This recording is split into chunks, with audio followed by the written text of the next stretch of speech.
Thank you. This regular meeting of the Council of City of Medicine Hat is called to order.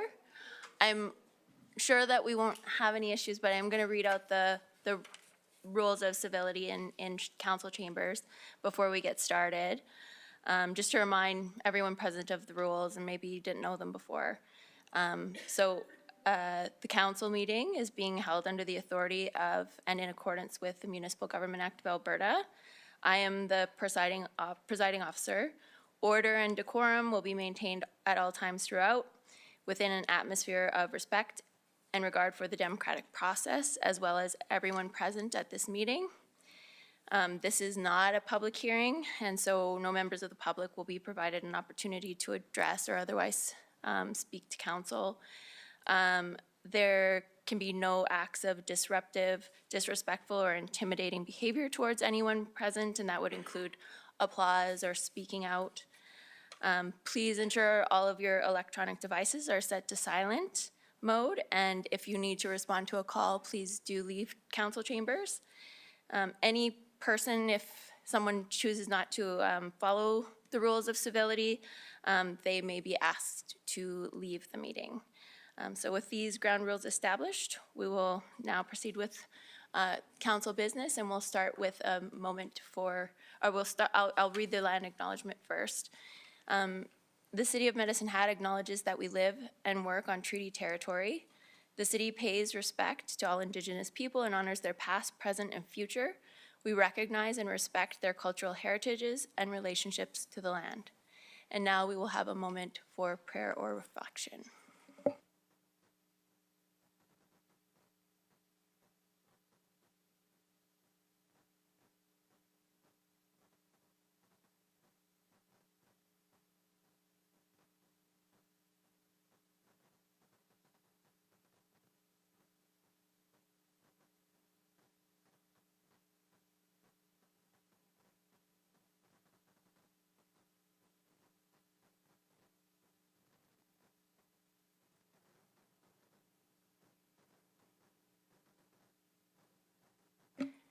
Thank you. So item 5 is adoption of the minutes. 5.1 is the regular meeting of City Council dated August 21st, 2023. Are there any errors or omissions? Seeing none, the regular meeting of August 21st, 2023 minutes are adopted for the corporate record. Item 5.2, a special meeting of a council dated August 28th, 2023. Any errors or omissions? Seeing none, those minutes will be adopted for the corporate record, or are adopted for the corporate record. Item 5.3, special meeting of council dated August 30th, 2023. Any errors or omissions? Seeing none, those minutes are adopted for the corporate record. So now we'll move on to adoption of the agenda. I understand that we have a couple of additions, or moves and additions. Councillor Sharps. Thank you. Through the chair, I move that council consider agenda items 9.1, 9.2, and 9.3 immediately following councillor announcements. Is there a second? I'll second that. Thank you. Any discussion? Seeing none, we will vote on the motion.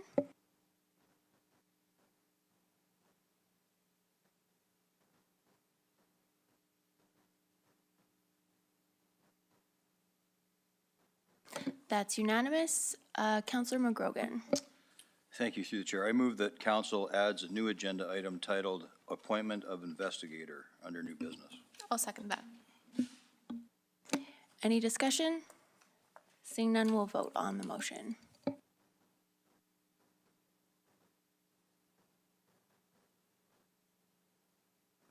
That's unanimous. Are there any further amendments to the agenda? Seeing none, the agenda is adopted as amended. Moving on to item number 7, council announcements. Are there any council announcements this evening? Seeing none, we'll move on to item 9.1, and that is Cost Pressure Relief Program sponsored by Corporate Services, and I believe we have a presentation. Acting City Manager Egert, is that you or? Okay. Yep. Go ahead and I'll introduce introduce it. Mayor Clark. Thank you, Mayor Clark.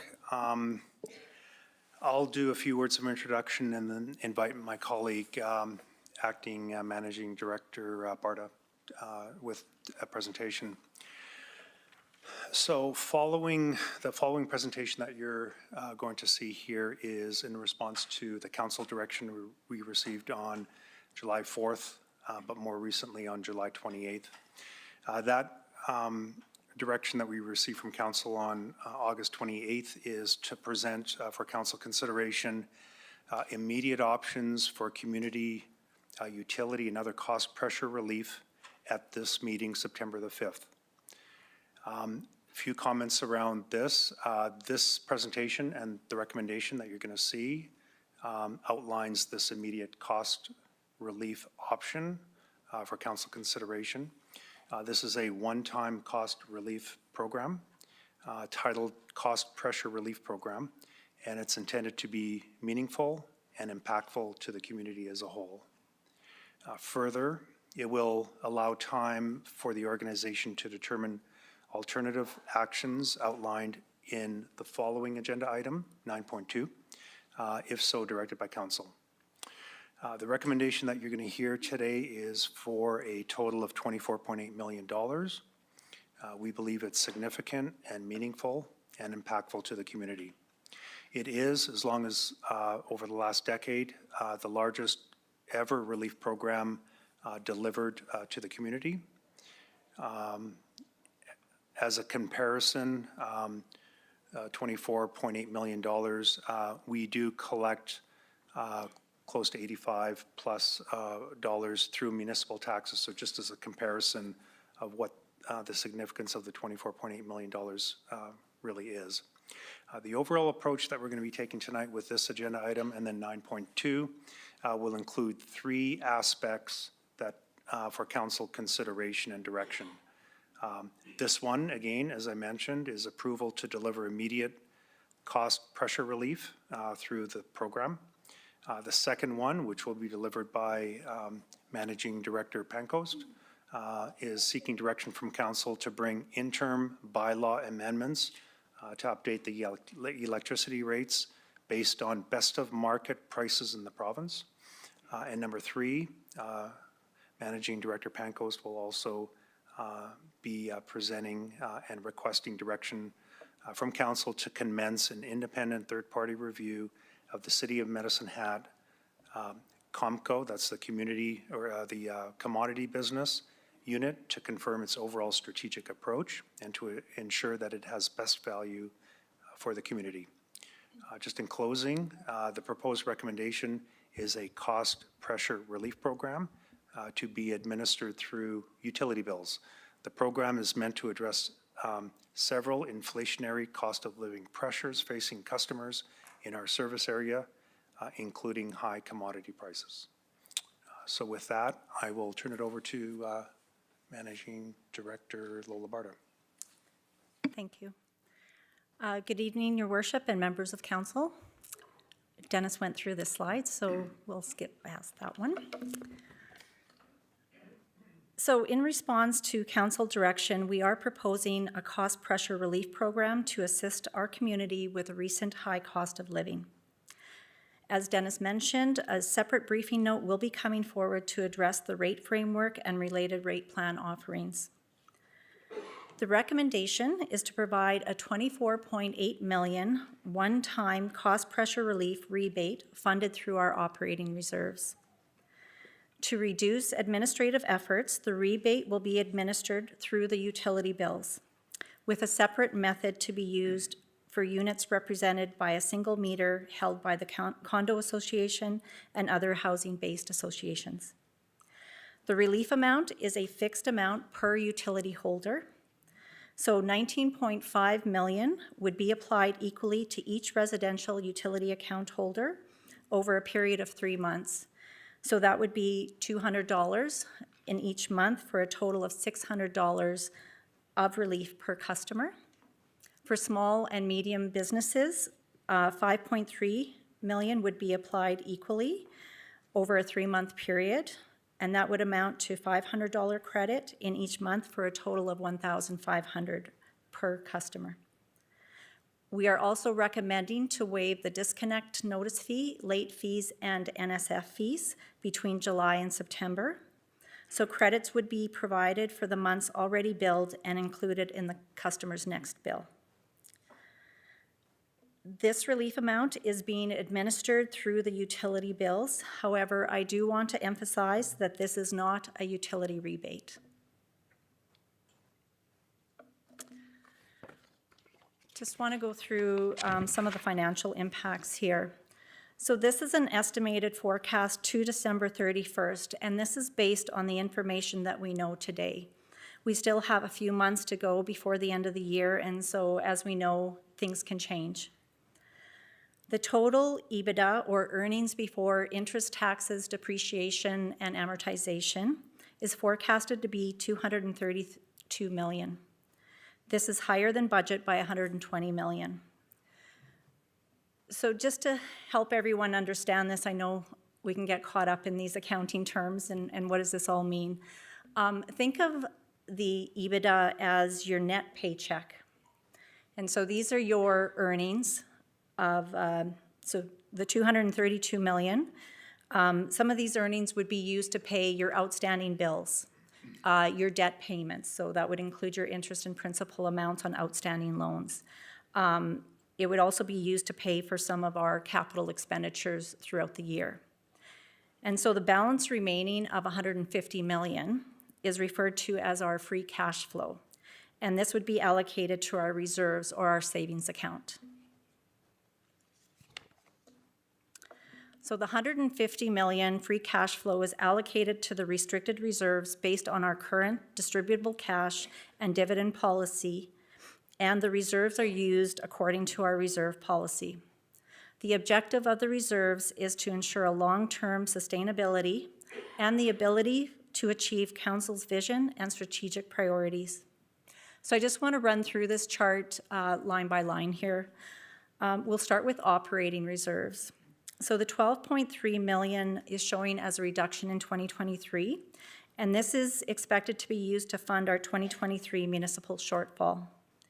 And if Council approves the recommended relief program, $24.8 million will be funded from this reserve.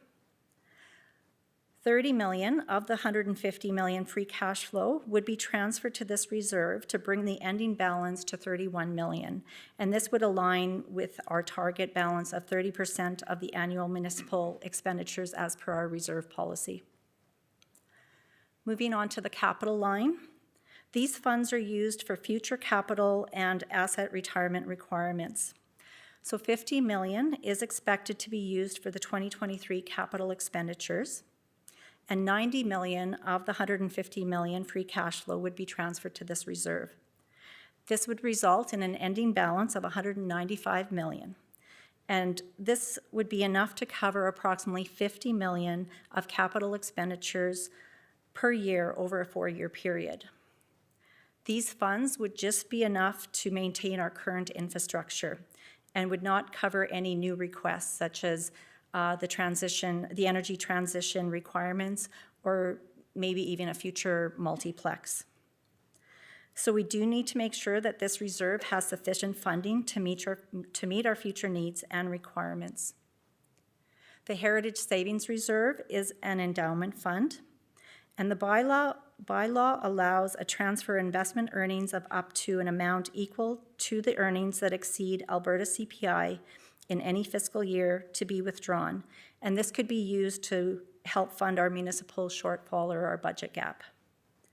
As per our reserve policy, 20% of the free cash flow, or $30 million, is transferred to this reserve. The addition that's showing up in the column here of $7.9 million is the 2023 estimated interest earnings that would be allocated to this reserve. Just a couple other things to note here. $24.8 million represents just over 16% of the $150 million forecasted free cash flow. And $24.8 million would result in a lost opportunity of investment returns of $1.2 million.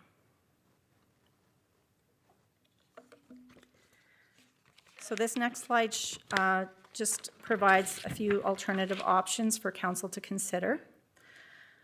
So council may adjust the recommendation, either the total relief or the number of months, or any options as appropriate.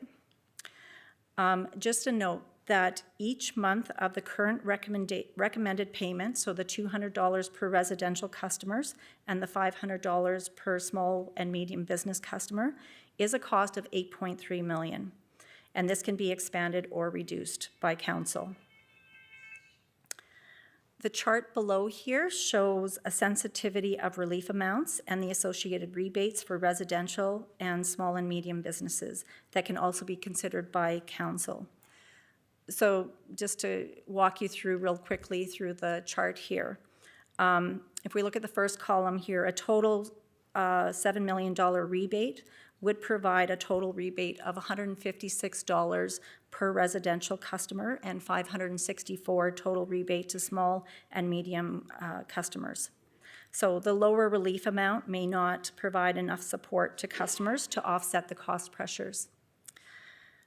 On the other side of the chart, a $31 million rebate would provide a higher rebate to customers, so $772 for each residential customer, and $1,696 to small and medium business customers.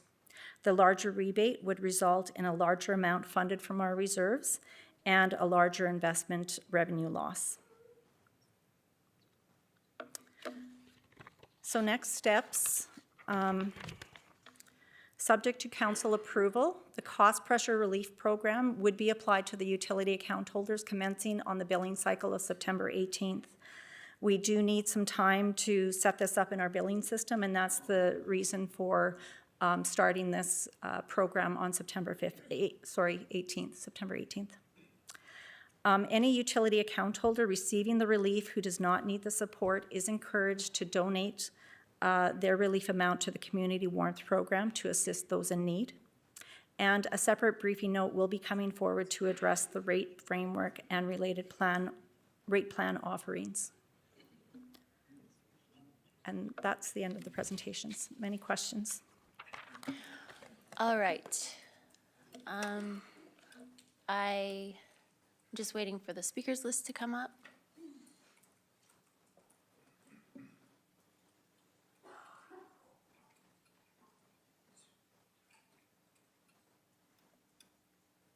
I now have the speakers list. Councillor Van Dyke. Yes, thank you. I just had a question from the briefing note on page 179 of the agenda. Under the implementation plan, it says, subject to council approval, the cost pressure relief program will be applied to utility account holders. I just want to clarify, when you say utility account holders, do you mean everyone in our franchise area, including Cypress County, Dunmore, and Redcliffe, or do you mean Medicine Hat residents only? Yeah, thank you. Through the chair, that would include the franchise area of Medicine Hat, so it would include Cypress County and Redcliffe utility holders. Thank you. And just a follow-up question. I don't know if you have this information available readily, but what percentage of our customers are in that area? Do you happen to know? I do know. I don't have the percentage. Yeah. Councillor McGrogan. Thank you. I have just a couple of questions to kind of get started, I guess. And one of them, as I look through the options, I'm wondering, I understand a fixed rate for residents. It kind of makes sense. But when I look at small and medium businesses, I think $500 to some would be insignificant if you have like a $10,000 utility bill. $500 is really to them probably inconsequential. But where I'm going with this, I'm curious if we made any attempt to look at a percentage of, kind of cut the businesses out and say, can we look at a percentage of usage and pay that way? Or is that, I'm just wondering if there's been any consideration given to that? Yeah, through the chair. We did consider that. However, this is expected to be a cost relief program and not a utility rebate, and so we don't want to tie it in any way to the utility bill. And that's the reason why we didn't go in that direction. And if I could just address Councillor Van Dyke's question, it's 12%. Sorry, 12% you said? Yes. Okay, thank you. Councillor McGrogan? So thank you. I heard your presentation in regards to where does the money go? And if you're kind of a layman, I think it was, maybe went over some people's heads. So if we were, I'm just speaking for myself, but if we were to take $120 million that we did not expect, we've already put our budget in, we've already made our forecasts, and then, if I got that number right, 120 is kind of, or is that the new budget number? 150 would be the amount of free cash flow that we would have available. The 120 is the variance from our budget. So that's our earnings, the increase in our earnings from The what we increase. budgeted. Yeah. Okay, so it's money, I guess, it's free cash flow that we didn't expect, correct? If I can help clarify Yeah, that. please. The 120 is the additional earnings that Right. we did not budget for. Right. And the 150 is you take your earnings and you have to pay your bills and you Right. have to pay your debt and capital and all of that stuff. So after all of those are paid for, that's where the 150 comes from. So that's the cash that's available that we could use to pay for future capital, you know, put in our bank account, increase our heritage savings reserve and so on. Okay, thank you. So what I'm hearing, the question's always asked, well, basically, and I remember in my old life, we used to say, never take money out of the taxpayers' pockets until we absolutely have to. And so we've got this cash that we didn't expect, that we didn't budget for, and I'm wondering,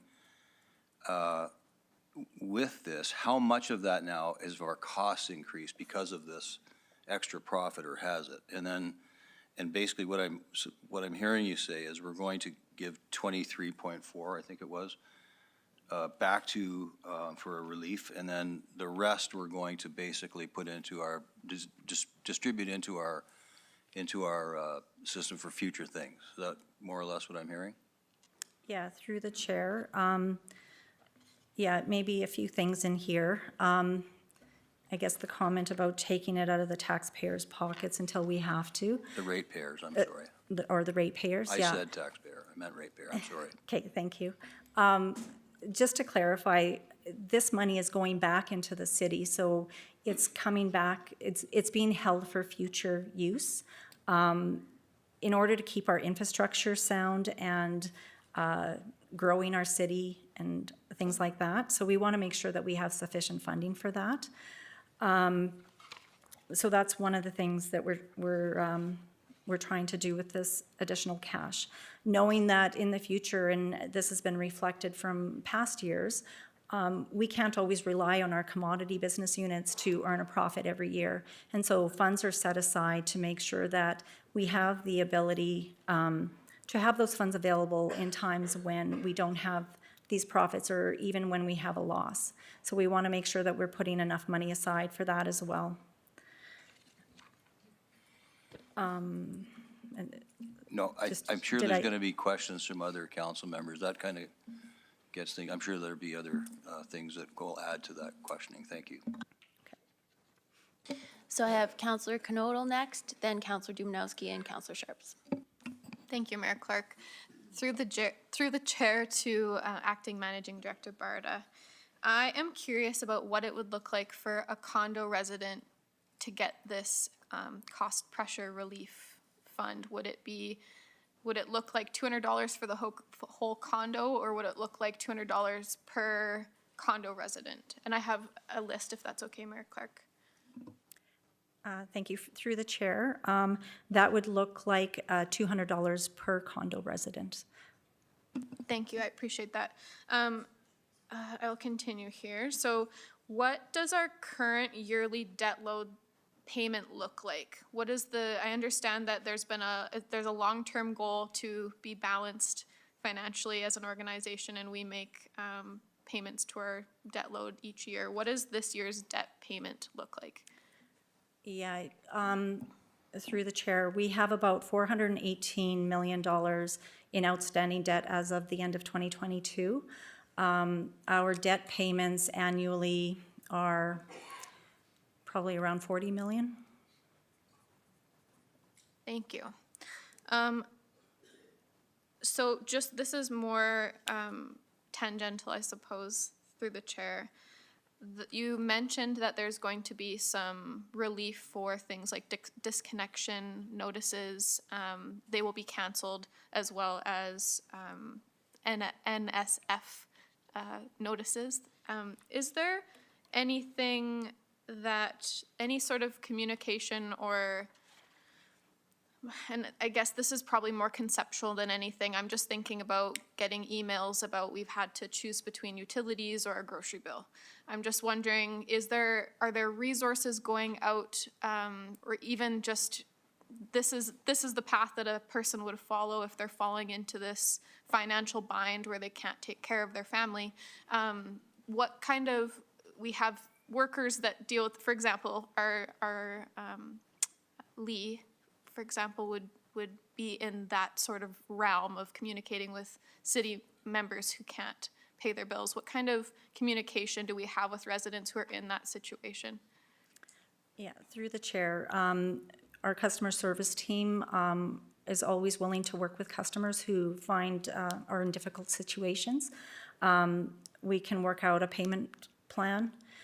We have community services such as Community Warmth Program, as well as Alberta Support that can assist in helping families pay their utility bills. So those options are available, and they can contact the customer service department to find out about these programs, or even on our website. Okay. I think I'm okay for now. Thank you. Councillor Dumanowski.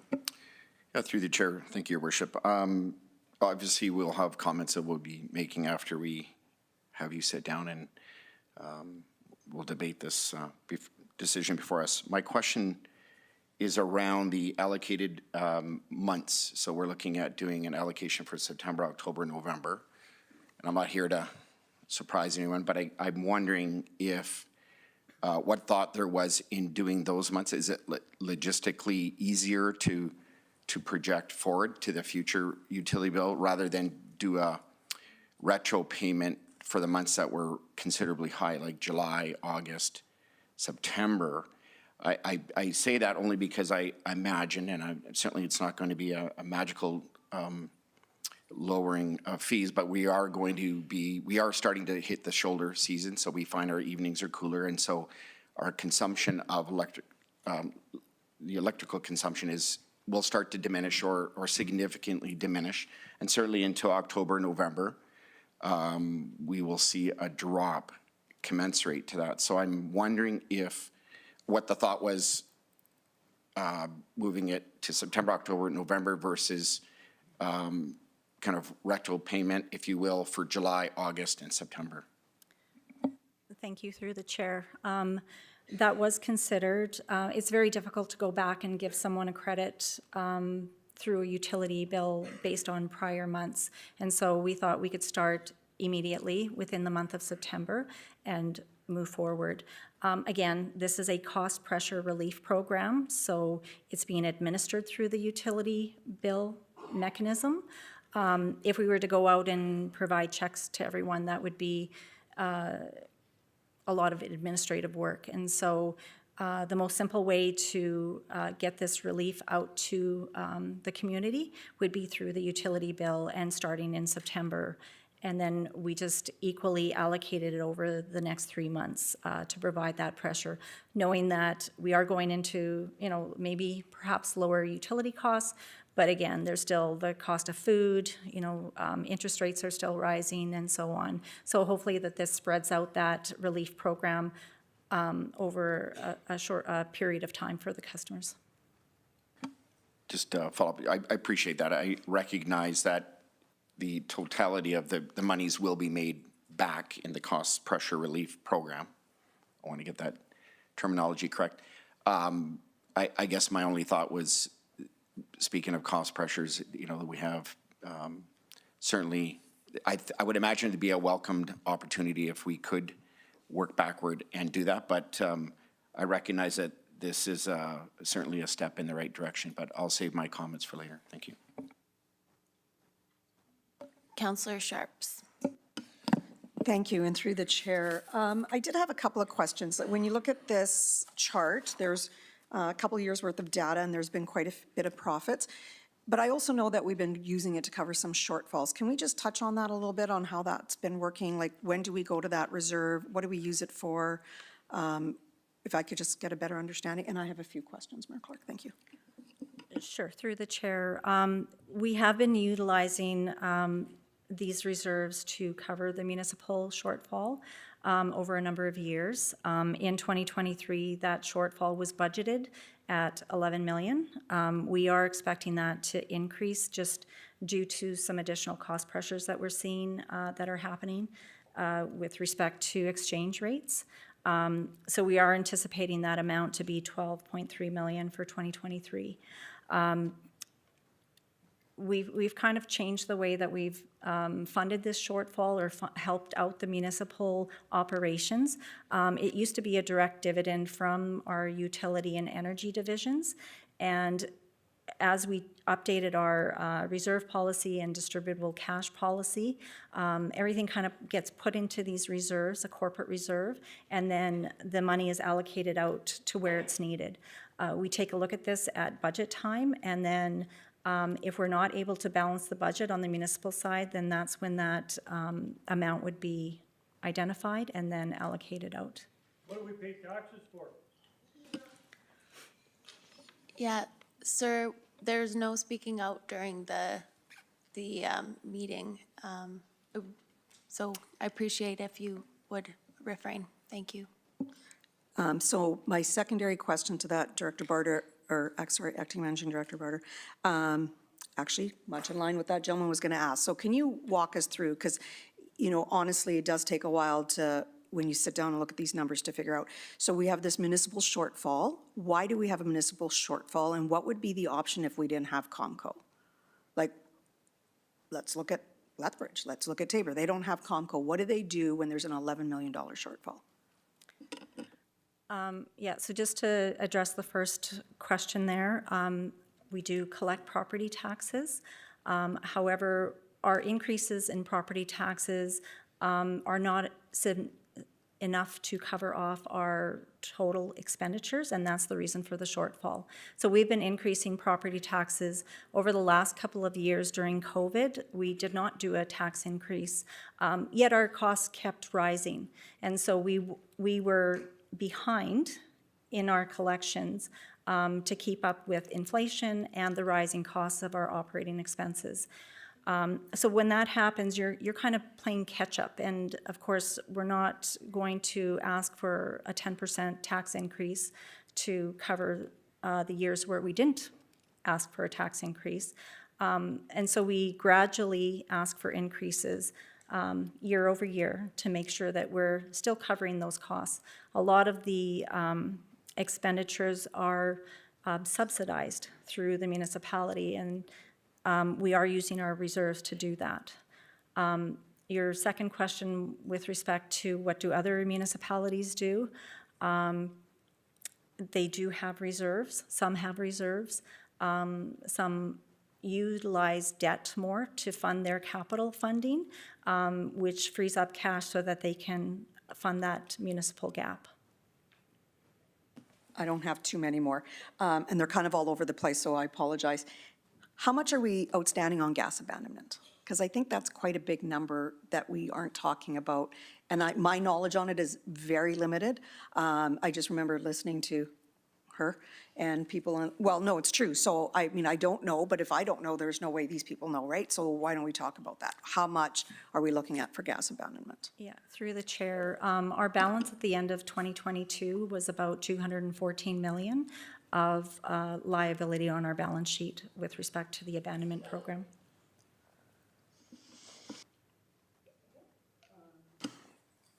Two more questions. Large employers, I saw that we had small and medium on there and residential. Anything for large? Is there any, or is large going into medium? Through the chair, no. For large industrial, commercial customers, there is no relief program. Okay. One last one, and then I'm honestly done. Last quarter, we obviously have record profits. We've never hidden them. We're very open about it.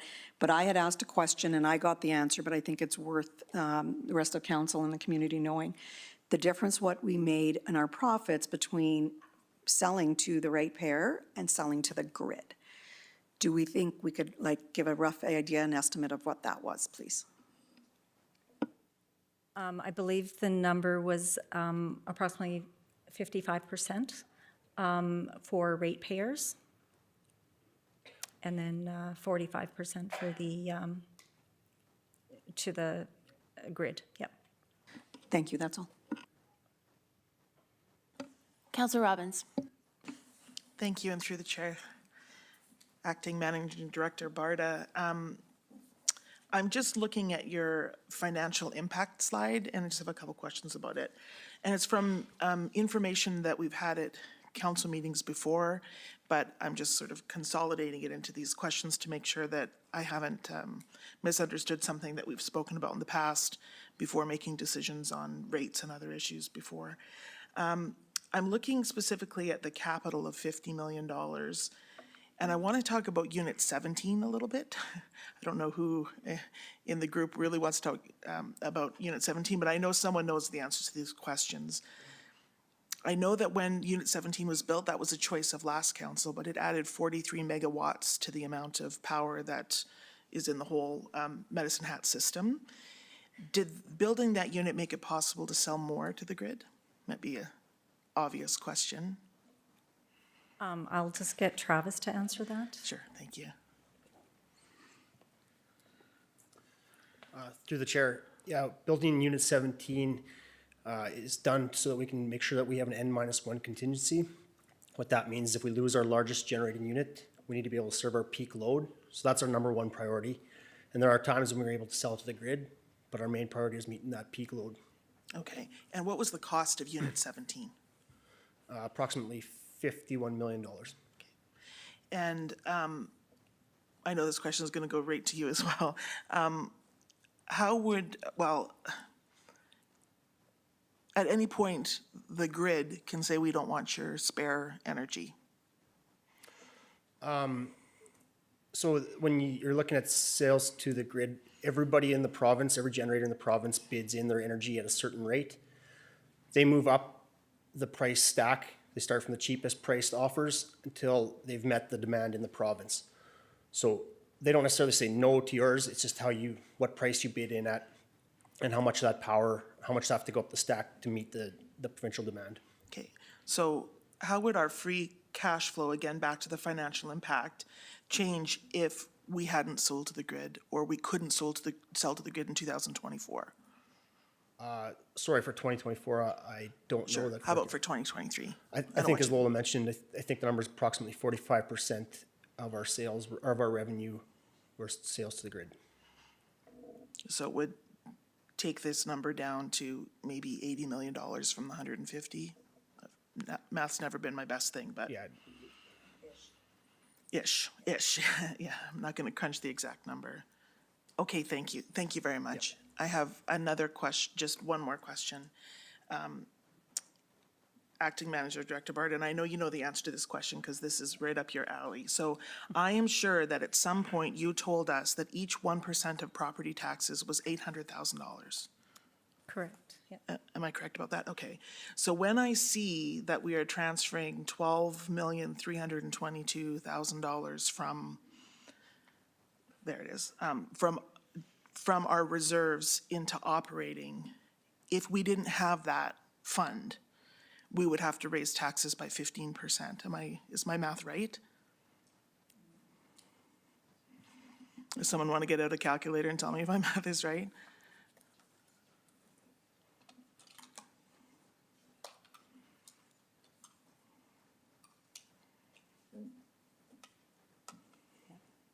So through the chair, Councillor Robbins, of the $1 million shortfall in our 23 budget, if you were to instead increase taxes, it would be almost a 14% increase in taxes. Thank you very much for that, acting city manager. I know our city manager is off enjoying another country, but thank you for filling in for her and answering the question. And thank you very much, Ms. Barta. I know Councillor Knoll, you have your name on, but I'm going to go to Councillor Hirsch first as a first-time speaker. Thanks, Your Worship. So I want to go down sometimes when you almost the last to speak, a lot of the questions I have to tick off that's already been asked. But can we go down the path a little bit in terms of the value of the reserves that we had before? And I get it. So first off, I'm very happy to have this discussion tonight.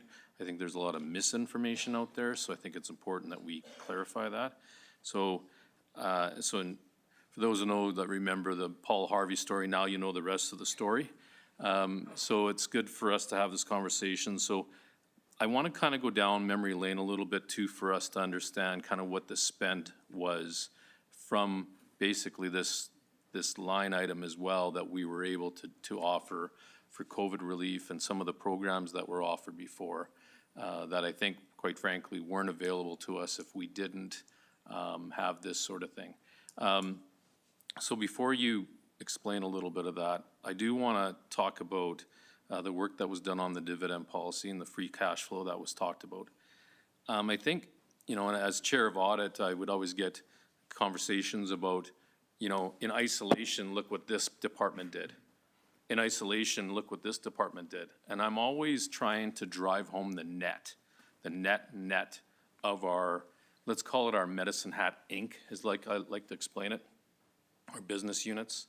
So it was interesting because back in the day when the oil and gas did quite well, our utilities kind of suffered a little bit. And when utilities did quite well, the oil and gas suffered. The unfortunate thing right now is that we're in, quite frankly, abandonment stage, and I attended a meeting on Tuesday to kind of explain how that is, where we really don't have the reserves as much anymore, and quite frankly, that the commodity is so cheap that we just go and get it as opposed to buy it, convert it, do whatever. But the idea about the net is the fact of the matter is the red herring in all this is the fact that we've got some fairly large bills that we have to pay for and abandonment costs that we're quite frankly racing towards to cap some of these cap some of these wells. And in your conversation, in your answer to me in regards to some of the programs can you talk about some of those capital programs as well? Just so we understand, in isolation, it's a big number as far as revenue goes and bottom line, but I think people need to understand some of the challenges that we're running into on our bills that we have to pay for on the other side. Thank you, through the chair. Yeah, absolutely. We use these reserves for a multitude of things, one of which is to help support the municipal shortfall. As you mentioned, the COVID relief packages that we provided to the community over the past few years was from the reserves as well. We use these reserves for a multitude of things, facilities for one, so Co-op Place, the Esplanade, doing repairs on our rinks and our pools and those sorts of things. So we try and balance and make sure that we're not depleting the reserves, but we have a balance between how much debt we're taking on to pay for some of these and utilizing the reserves so that we're not, just putting money into these reserves and never ever spending them. So, you know, some of the capital programs, abandonment is a big one right now. That's the oil and gas abandonments. But looking into the future, there are additional abandonments that we need to look at. Our landfill is one.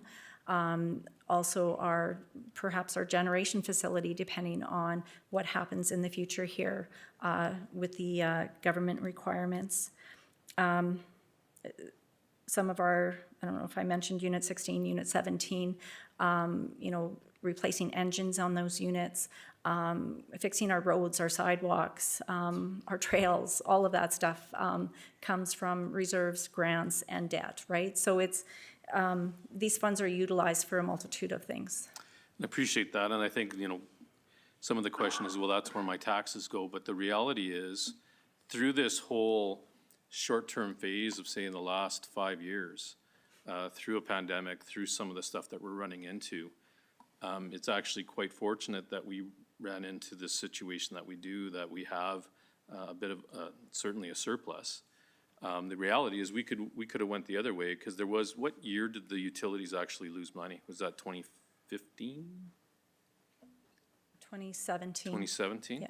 So I guess what I'm trying to expand upon is that there is gonna be a boom bust. There is gonna be a reality when we go to the grid and offer our energy, that there could be an opportunity at this point in time to start saying, okay, we're gonna pick renewable resources, wind and solar first over, you know, these fossil fuel bits. And so the reality is, what I'm trying to get at is, I don't think we're gonna be relying, or we're gonna have these bonanzas for very much longer. The numbers that we're running into with our capital, so again, in isolation, 120 million. But when you say words like $50 million towards capital for a new 17, or a new, and quite frankly, we haven't even talked about facilities of the future that is eerily going into the $200 million. So when we talk about taxes, right now, and I don't even know if everyone knows this, but we don't even have a balanced budget. We're actually short, as you indicate. So part of what we run into when we talk about, and I don't even want to use the word, but what the good things about living in Medicine Hat is that we do use some of these funds to balance the budget, and you had mentioned it's going up to $11 million. So again, we talk about the 1% at 800,000, so now do the math, we're looking at 15% tax increase if we didn't have this ability. So I think it's just important to understand that yes, we have a balance, but you know, there is stuff that we need to earmark in that regard. I'm quite happy that we're able to offer this sort of program at this point in time, because I know even with COVID, the bell got rang, and we responded to the bell, and I think we're in this situation as well. I've never before really realized that this is actually impacting, this issue by itself is impacting every level of government. And I think it's important for us to kind of all rally together, and I see some members of different levels of government here, that we need to kind of work collaboratively to find some kind of way forward. And I hope we all get there, quite frankly. It's something that we need more than ever.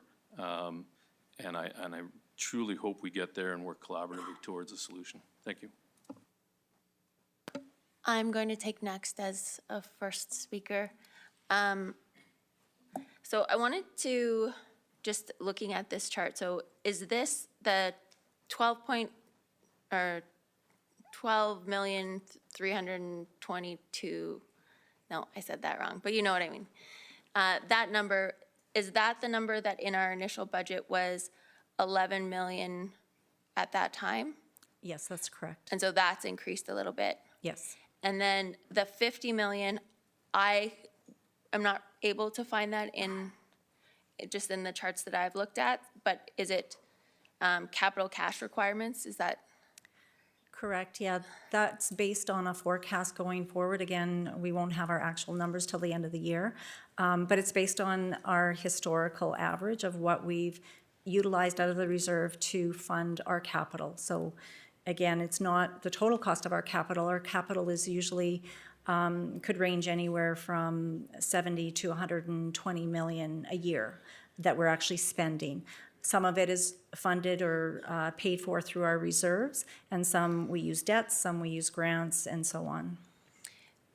it's just the number was quite different, so I was wondering about why that is. For the purposes of this conversation, I do want to drill down into the percentage of usage, or some reflection of usage with respect to medium and, small and medium-sized businesses. So I get the logic if we weren't talking about our distribution area, but since we are talking about our distribution area, it becomes a little bit different. And the reason it's a concern, I think, is that some businesses are just necessarily energetically expensive, more expensive. That, you know, they, to do their business, they just necessarily use more electricity. And so, as Councillor McGrogan was saying, the equitability of the relief, you know, it's not going to, that those businesses may feel zero impact. So I'm just wondering what this could look like if we did a percentage or some reflection of usage on the small and medium-sized businesses.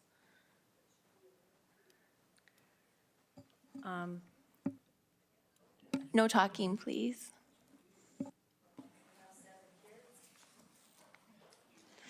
I really don't want to ask anyone to leave, so I appreciate that people are upset, and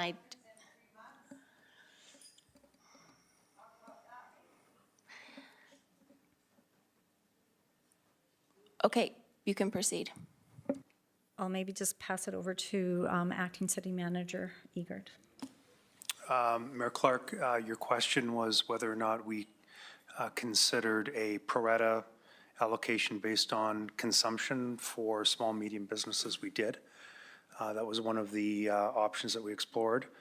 We came to the conclusion that because this is a cost pressure relief program as opposed to a subsidy on utility rates, that's why you're not seeing it as a recommendation.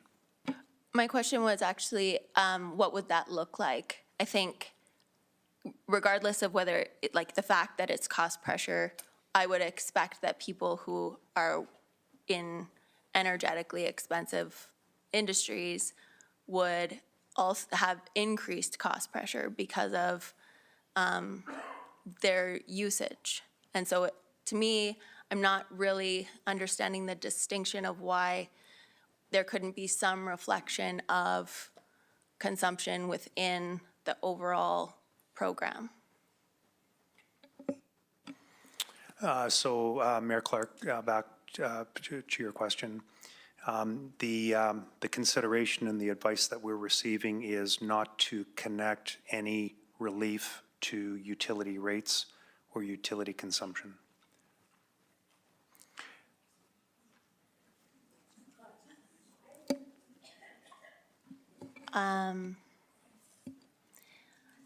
And, okay, we can get into, when we move into debate. I want to ask also about, Councillor Dumanowski mentioned that July and August were very expensive months for people. And so I understand that you can't necessarily go back and allocate it to those bills at that time. But if it was allocated, if we allocated the relief for July, August, and September, then the September payment could be the full amount of the relief. And then people would have, if they had been stretched for the summer, it would provide them an opportunity to make up what they had, you know, that they maybe had to, you know, not forego something so that they could pay their utility bill. Yeah, that would be an option that council could recommend to be done. If I understood correctly, it would be maybe double up the payment in September or increase the payment, the amount of the rebate in September to help alleviate some of the cost pressures that they had in July and August. And that is up to council could approve doing something like that, absolutely.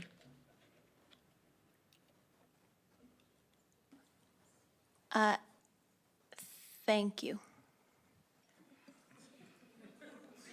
Councillor Knotel. Thanks, Mayor Clark, through the chair.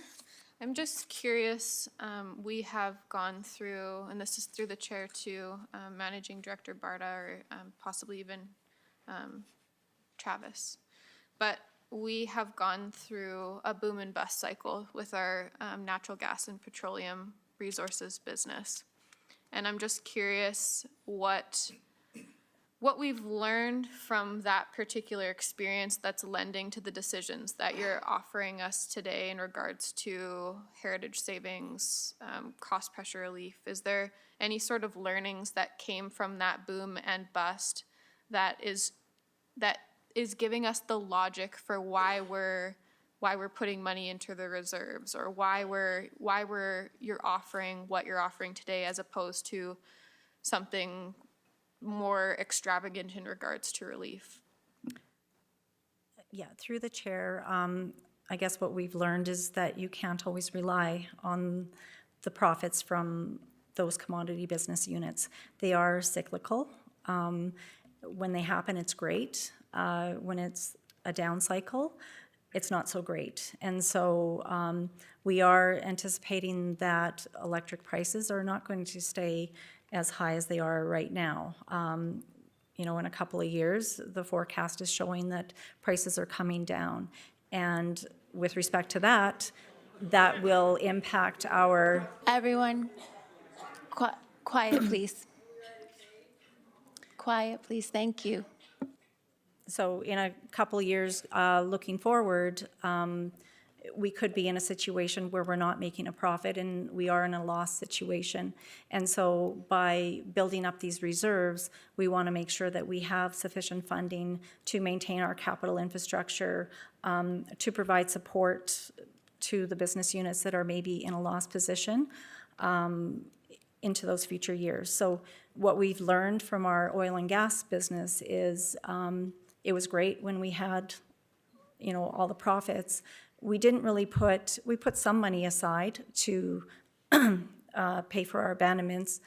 That's a big number. And now that we're in this program, we're seeing that, well, thank goodness that we did put some money aside for those abandonment programs, because we need it now.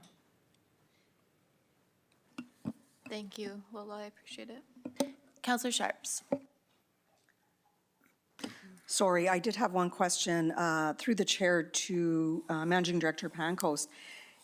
If I recall, back in 2009, there was some interest to make sure there was variable rates and different rates offered. If I recall, I mean, I was still I'm still downtown, but there was a lot of angst over people saying, well, why is the city making our choices for us? Why are they only giving us one rate? Why isn't there duplicitous rates? Why don't we have a choice?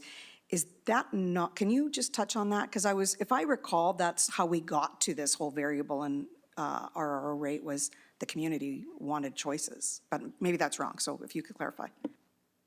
Managing Director Pancoast. Thank you. Through the chair to Councillor Sharps. I was not here in that time, so what I am sharing is secondhand. It is my understanding that it was largely on the natural gas side where we were pricing above what the broader market was, and there were concerns from the broader public about that pricing methodology, which led to more of this market-based approach. However, since that time, and since I joined now, late 2017, there was recognition that we do acknowledge that we are a monopoly provider for retail, particularly on the electric side, and we don't want to take that for granted. So we were getting calls for offering more choice, that we shouldn't be deciding on behalf of the public. So you are correct that we have been hearing that message over the years, which partly was the impetus for adding the additional options that we did as part of the last utility bylaw amendment. Of course, since that time, we've been hearing further feedback that will inform our decision-making going forward.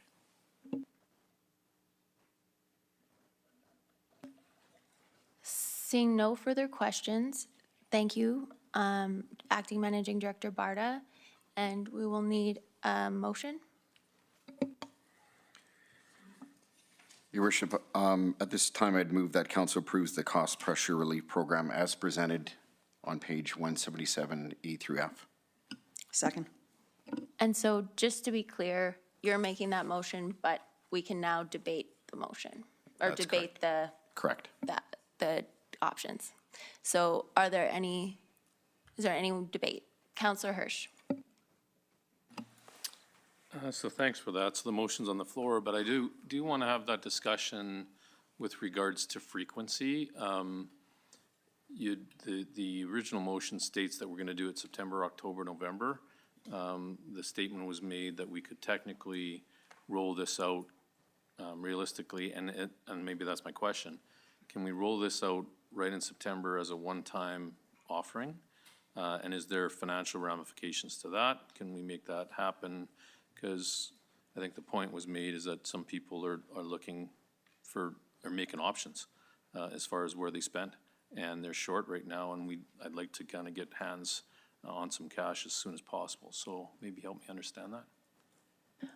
Acting City Manager Egert? Through the chair, Councillor Hirsch, yes, we could use any multiple or any number of months, and that would be viable as well. The reason why we did take a 3-month period as a starting point for recommendation is we know that the rates are still going to be high while we work through the recommendations that we're going to be seeing in agenda item number 2 and agenda item number 3. And it was to provide a bridge, I'll say, until we have other solutions through bylaws. And if I may just clarify, when you're talking about other solutions, that's the next briefing note where we discuss what our rates are and what our rate offerings are. Correct. Yeah. Councillor Hirsch, did you have follow-up? Not at this time, Your Worship, thanks. Okay. Your mic is on. Councillor Knodel. Thanks, Mayor Clark. I am interested in a similar concept to not Managing Director Hirsch, Councillor Hirsch, and would like to see, if possible, and maybe Acting City Manager Egert can offer some options in regards to the first month that we have cost relief pressure funds going towards utility customers, that we double up and possibly offer 400 at the beginning and then 200. It's obviously more than has been offered, but I know that the summer months were expensive, and then perhaps that would allow those bills to be effectively paid, and then as time goes on, it becomes a little bit more manageable. So I just wonder what kind of lump sum offering could we offer beginning of September that kind of covers those summer months, and then roll out to a half of that or something along that line. Managing Director, Acting City Manager Egert. Okay, through the chair, thank you for that question, Councillor Knodel. If I heard you correctly, you had 2 thoughts there. One was double up the first month and then add another month at the end. Certainly would be more expensive.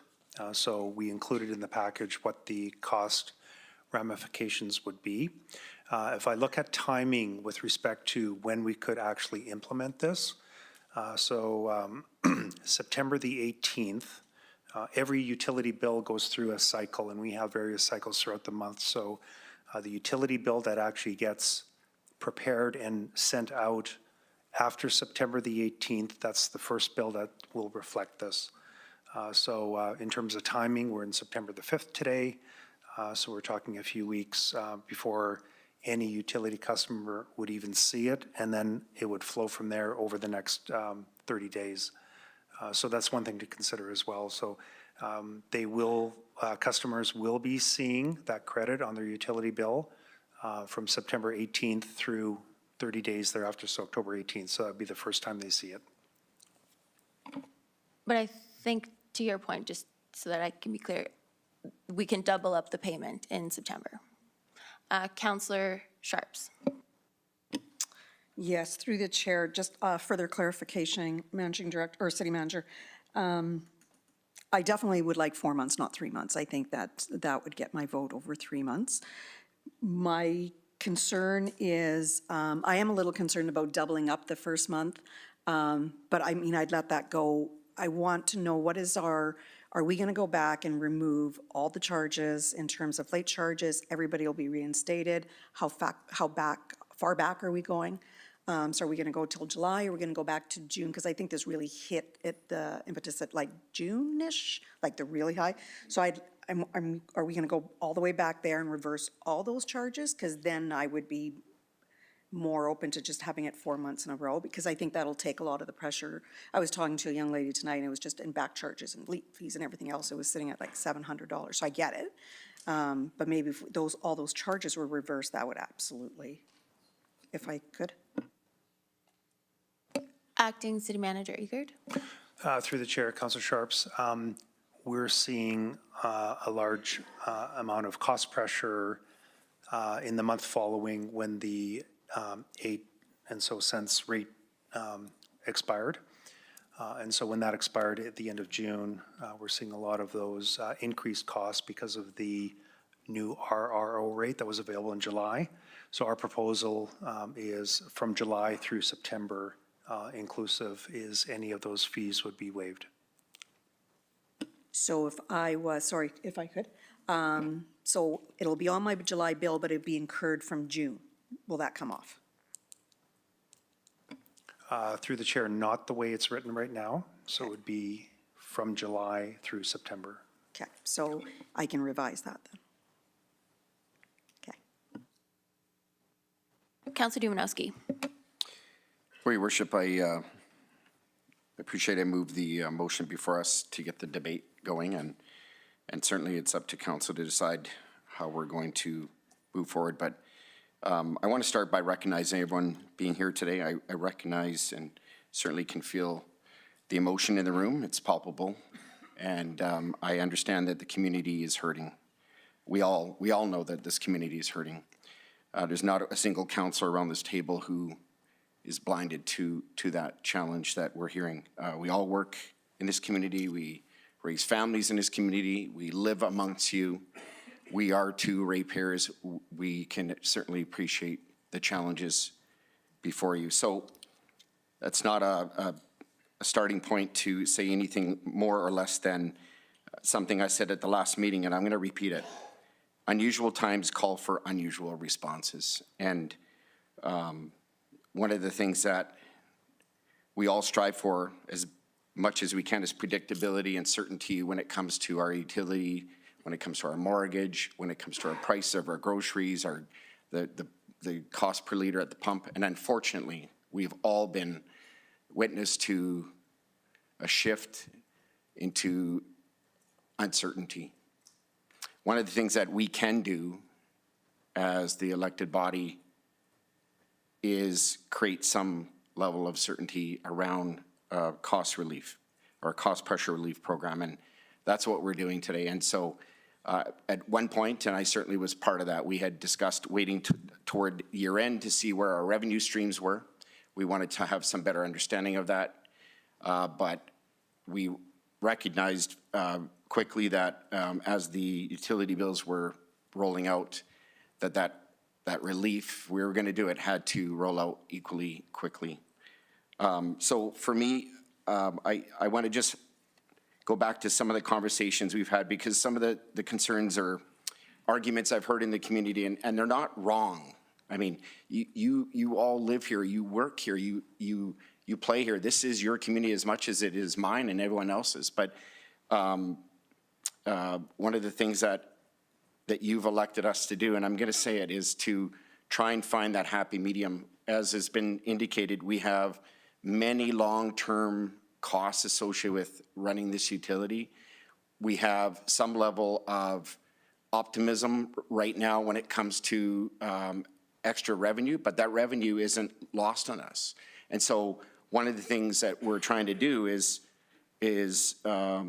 safeguard the future of the whole utility and the taxpayer, because in the end, because we own our own utility, and that's the envy of everyone in the province, it is because it is the envy of Just everyone hold on in a the second. province, we have a responsibility to ensure its future. And unfortunately, if it goes insolvent, that falls back to everyone in this community. So we have, as been indicated by our managing director in finance, we have had the good fortune of putting some monies away, and that creates a little bit of a myth in the public around what those monies are for. And I'm not here to try and say I have I have a better grasp over it than the average person, but the fact of the matter is, just like your home and you have your savings account, you have your checking account, you have maybe the opportunity to come, some money comes into your state, whatever the case might be, you have to plan for the future, but more importantly, you have to plan for today. And we're trying to be all things to you and the management of Comco. And I just want to reiterate some of the things that certainly come into that equation. And the long-term abandonment and reclamation is somewhere between $250 million. That's $250 million that we have to have put away for that. One LM 6000, so Unit 17 as it's referred to, $50 million. Now, we're also playing that game with everyone else around how long will we be able to sustain our commodity business and our Comco business, because we are, as you know, on a train ride toward that magic year 2035 when we are supposed to be, I don't necessarily agree with that, but we're supposed to be Can I just, moving hold on a toward. second? Just as the crowd is not addressing us, I think it's better if you don't address the crowd directly and just have the debate within council. Hold on. Engage in debate with the crowd. I was just making points, Your Worship. I'm not sure. Okay. I will try to look down here. You don't have to, My point is that we have to ensure for the future of our utility, and in doing so, manage it responsibly, but at the same time, plan for the immediacy of our energy situation. So, I'm going to say this. I want to thank everyone for their interest in what we're debating today, and certainly want to highlight the fact that our revenues need to come back to the city, but also to you. And so I'm very pleased that we're able to offer some form of payment back in the form of a cost relief to the ratepayer. And I'm happy that it's all ratepayers in our distribution area, our franchise area. I'm happy that it's not just the residential. I'm happy that it's also our small and medium business. My parting comment would be, even though I moved the motion, I couldn't make this amendment, would be that we had talked about the opportunity to double up September, and I've heard many reasons and rationale why that might be a difficult decision, but the possibility of, instead of doubling up September's, would be to increase the per monthly amount to $250 for September, October, November, and the possibility of, again, proportionately increasing the small and medium business monthly amount for 3 months rather than doubling up September. I wouldn't be able to make that amendment since I moved the original motion, but I'd be happy to consider that if council feels willing to support that. But anyway, those are my comments at this time, Your Worship. Thank you, Councillor Dumanowski. Councillor Hyder? Thank you, Mayor Clark. Through the chair to Acting City Manager Egert, between you and Ms. Barta, how many ratepayers do we have that are on a fixed rate currently within the community? Through the chair, we do track that weekly. So of the approximately 35,000 customers that we have, about 1/3 have elected to go into a fixed rate contract. So say it another way, 2/3 of those customers have chosen to remain on the RRO rate, which is the market rate. That sure makes a difference, doesn't it? Yeah. One more question for you. Would home-based businesses fall into small or medium for any relief, or would that be under a different, if you're a home-based business, would that be under a small business umbrella?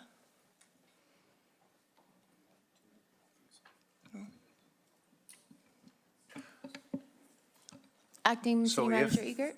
Yeah, through the chair, Councillor Hyder, what's driving these credits will be the utility bills. So if there's a utility bill at the home, they'll receive that. If there's a utility bill at a business, they'll receive that through the small to medium-sized business. Thank you, credit. just some clarity. Thanks.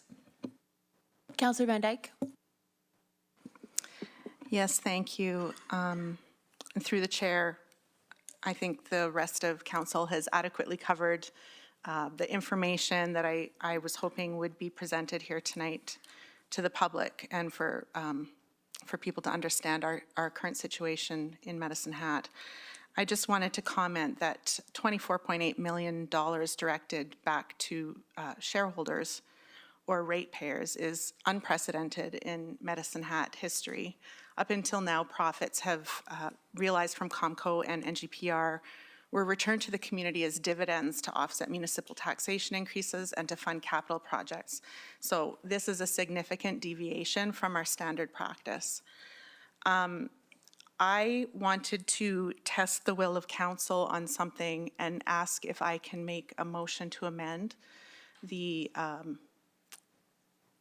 motion on the table, that this cost pressure relief program go only to the residents of Medicine Hat versus ratepayers. My reasoning behind that is that if it goes to all ratepayers, they are enjoying the benefits of ownership and profitability of Comco without the associated risks that are incurred by our immediate community of Medicine Hat.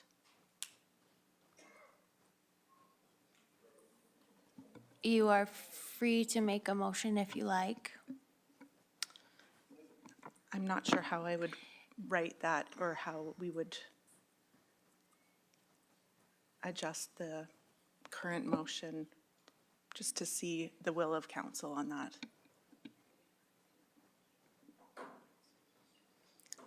Maybe the city clerk could give me some guidance on it. Thank you, Mayor Clark, through to Councillor Van Dyke. The wording you just used is essentially a motion. Just make it into a motion, and you could state, for example, I move that the proposed rebate go only to residents and so on, or you move to amend the recommendation on the floor, that motion, the amendment and the reduction, the rebate, go to residents of Medicine Hat without going to the other group that you mentioned. So Yeah, I'm wondering if Rondi could maybe get it up on the screen. If we could say, I motion to amend the motion on the floor that the cost pressure relief program be for residents of the city of Medicine Hat versus ratepayers. I don't know if that's the correct wording. Is there a seconder? I guess that's my answer. Thank you. Thank you. Did you have additional comments? Councillor McGrogan? Thank you. I was just kind of framing how to respond to that, but I guess we won't have to now. So I guess the point, I've just been hearing all this discussion, and it seems that we're focused on the residential accounts, which are 32,459. I'm just still not comfortable with small and medium business and what we're doing for them. I understand that all of Alberta, all of small business are paying the rates that they're faced with here, so I understand that. But it just seems disproportionate to me, and I don't have the answer, but I'm still wondering if, you know, I even think if you doubled it, it's still inconsequential to a $10,000 a month utility bill for gas and all the things that maybe a high energy, a restaurant or some kind of production. I visited a greenhouse today and their, you know, their utility bill is, you know, $20,000, $30,000 a month. So they're basically double. So they can actually, a lot of these businesses can predict their profit, I guess like us, predict your profit with a stable commodity in almost anything within reason, but their utilities have doubled.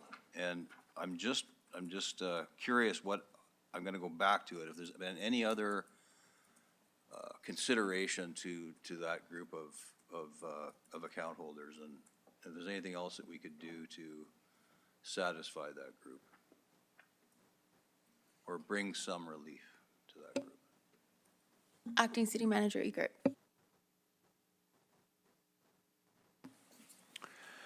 Through the chair, Councilor McGrogan, the actual proposal was framed in such a way that every business would get the same amount, and I think that's your point, is not every business is the same. The residences also have a difference in terms of what they use, smaller users, larger users, but in this case, the recommendation that we provided was just a flat amount for every utility payer. Follow-up, Councilor McGrogan? No, thank you. Councilor Knodel? I think that it's gone from my brain, unfortunately. Councilor Robbins? Thank you, and through the chair, of a few things to say, a point form, hopefully won't bore anyone too much. First, I want to clear up some misconceptions that I've heard or things that I understand and want to clarify. It's my understanding that back in 2009, although Councillor Dumanowski can tell me if I'm wrong, Council gave staff direction to operate our business as a business and not a subsidized business, but a business. That philosophy has been confirmed by every council sitting here since then. That direction is then given from council to our administrative team, many of whom are sitting here, who then execute council's plan. The city has employed many knowledgeable people to execute the plan, but they aren't like a CEO of an energy company, although they have a similar amount of work. One CEO I read recently had a $2 million of variable income, meaning that was that CEO's bonus. Everyone sitting here is a public servant. And they're a public servant first, which comes at a cost to them, and I just want to highlight that and thank them for their efforts. They're maybe not appreciated in the public at the moment, but I certainly appreciate them. Based on the philosophy of treating the business like a business, we voted for rate options in December. We then extended the rate options so people could transition because it was such a big change. And then we tried through education, through corporate communications, through our own speaking out in public to get people to focus on the usage and the rates, the rate options, how they could reduce usage and they could save money. So we did all of these things. I should also clarify, I get a utility bill like everybody else. I don't get a council rate. Until last month, I was on the RRO rate because, as mentioned, my sister's gonna be mad at me for mentioning this again, but I don't run air conditioners, so my usage in the electric usage in the summer is very low. So I thought I'll ride it out. That was a mistake, so I signed up to one of the rate programs. There's also no increase in income for anyone sitting in this horseshoe or anyone else in this room. For every $1 million we sock away in a heritage or capital fund. We do close the gap when we do that on that $12 million or 11, now $12 million to close the gap with the objective that we've given to administration to close that gap by a certain year past our term. But one day that gap will close through good investments. All of the money that our utility and other businesses make goes right back to the city of Medicine Hat. And it may not be in the way you like, but it does. You've seen if you go to any audit committee, you can see that the income is coming straight back to the city of Medicine Hat. So though, and these are now my truths. COVID was hard.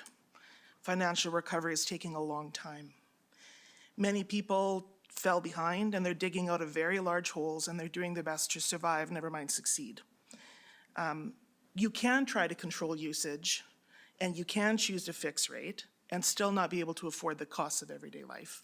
So you can do your level best to reduce your own costs and still not be able to afford things. Food is more expensive, gas is more expensive, rent, mortgages. I don't even know how a young person or an old person like me, just had a birthday, could afford a mortgage these days with the interest rates. And affordability is an issue in every municipality, the province, Canada, and the world. But the truth is, I don't make decisions except here. This is all I got. And I see we have an opportunity to give some cost pressure relief when people need it the most. So I think we need to continue to analyze, and I'll push to continue to analyze what else can be done by the city to address cost pressure reliefs on the longer term basis.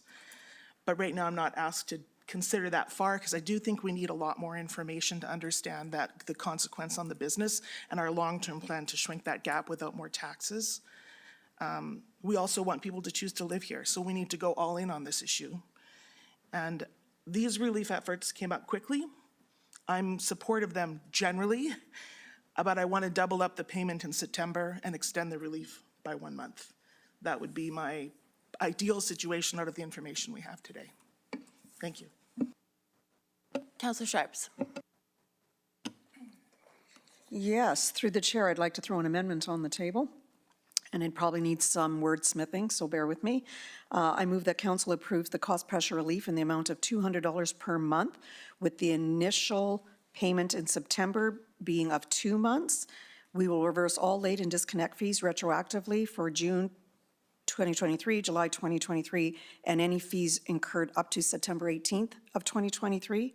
I also move that council approves the cost pressure relief in the amount of $500 per month for 4 months for small business.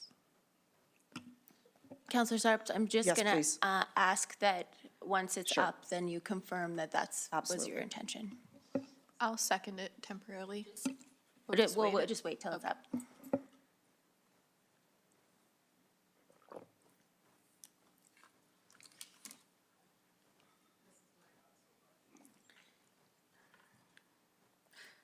So were you suggesting So the first, residential 200 per month? with the initial one being double, correct? Sorry, Mayor Clark, go ahead. That's okay. So council approves 200 per month with the initial payment, assuming that September 18th is still the go-forward date. That's the double payment. And then for the next 3 months, 200. 2 months? 2 months. And then all fees sorry, Rondi? Well, no, it would be 3 or 2, right? 2 initial, I mean, I'd go for 3, but I'm also a bias. I'm a small business, so I could use that, but you know, So that's if- why I'm shutting up on it too. If I could make a suggestion Please. to reframe it to be the residential would be allocated between for the months August, September, October, November, with the August payment happening in September. Oh, I see, yes, I'm good with that, yeah, sorry. And then I think that first part's right. Okay, so. Correct. And then we will reverse all late and disconnect fees retroactively for the months of June 2023, July 2023, and September 2023 up to September 18th. Obviously, if I'm getting that money and I'm still disconnected, that's a different issue at that point. June, July, September. And then the exact same with the small business, I think we don't need a duplicate month, but we should really put the 500 for 4 months again. So it's equivalent. I don't think I have a seconder yet, once it's read. Do you want me to read it again? Nope, I just want to note and it's your motion, but the briefing note does include NSF fees as well. What about disconnect? Disconnect, Okay, but the briefing note says, I mean, our original motion says, I move the council approves the cost pressure relief program as presented. And since I've made an amendment, I thought I would just capture it all at once, so it was incredibly clear, and we're not back here in 2 weeks saying that wasn't clear. yes, I'm just noting that the briefing note, like what was already in the briefing note, includes waiving the disconnect notice fee, the late fees, and NSF fees. So it can stay in there then. You could add NSF fees. Oh, please, let's add NSF. Yes, that's what I meant. Everything. Darren, I think. We'll just wait till we get a seconder on your motion. And just to clarify, maybe to add residential and small, medium business to clarify which is which. Rondi, can you put that back up again? So I will second it just to get it on the table, because I do have a question, so. Counselor Sharps, would you like to speak to your motion? Sure, I'm just going to read it one more time since we stuttered through that. Council approved 200 per month for August, September, October, November with double initial payment on September 18th, 2023. Reverse all late disconnect and NSF fees from June, July, August incurred up to September 18th, 2023. Approve $500 per month for August, September, October, November for small business. Small and medium business? Small and medium, sorry. And then the first one is residential, I assume, Yes, you mean? it is.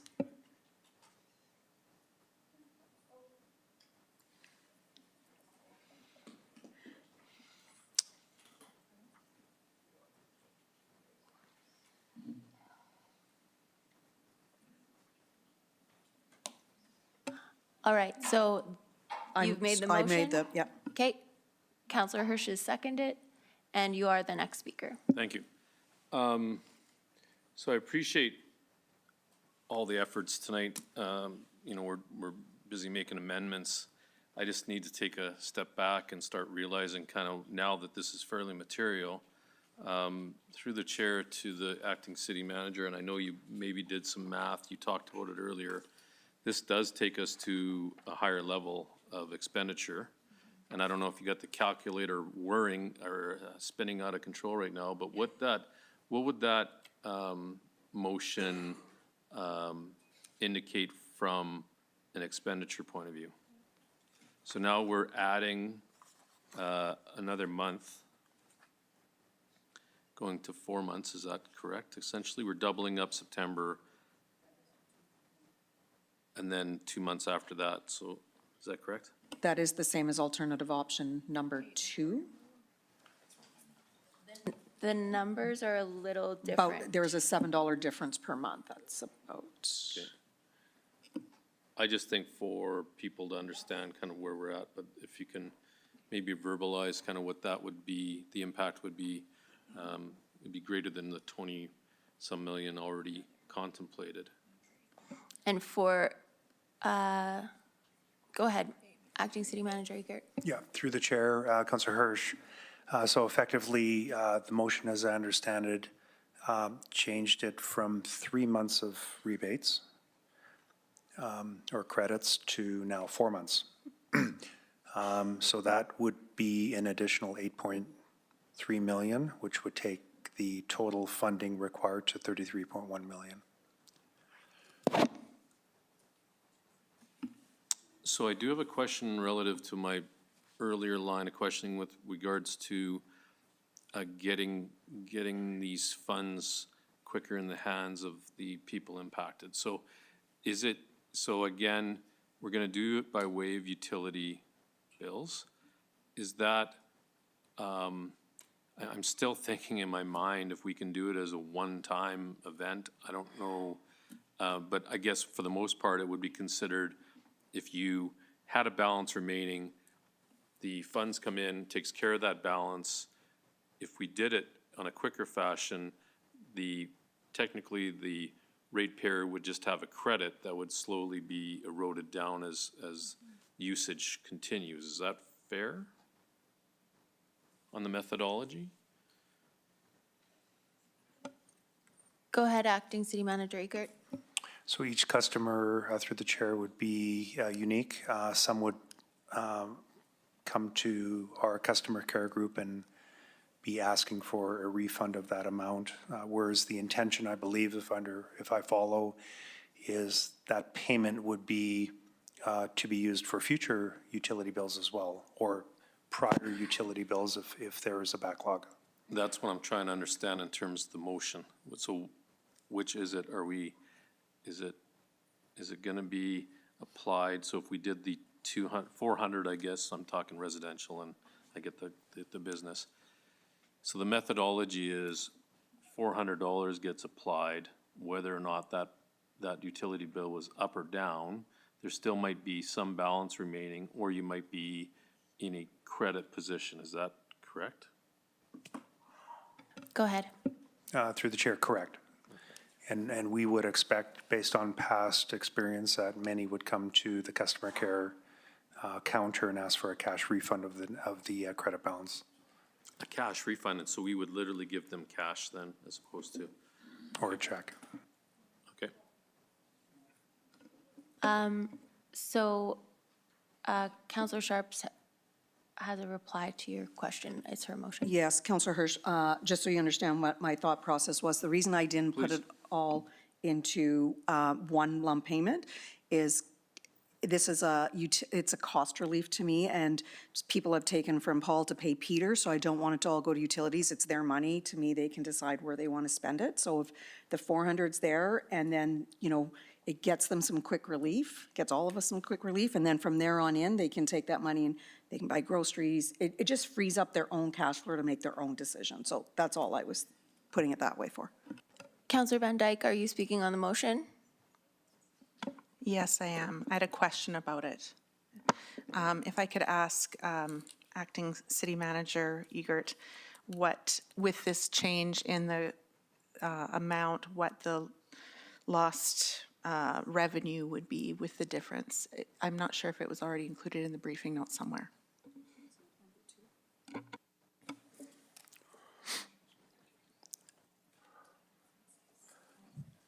Sorry, I found it. Sorry, thank you. Councillor Sharps, you're next on the speakers list.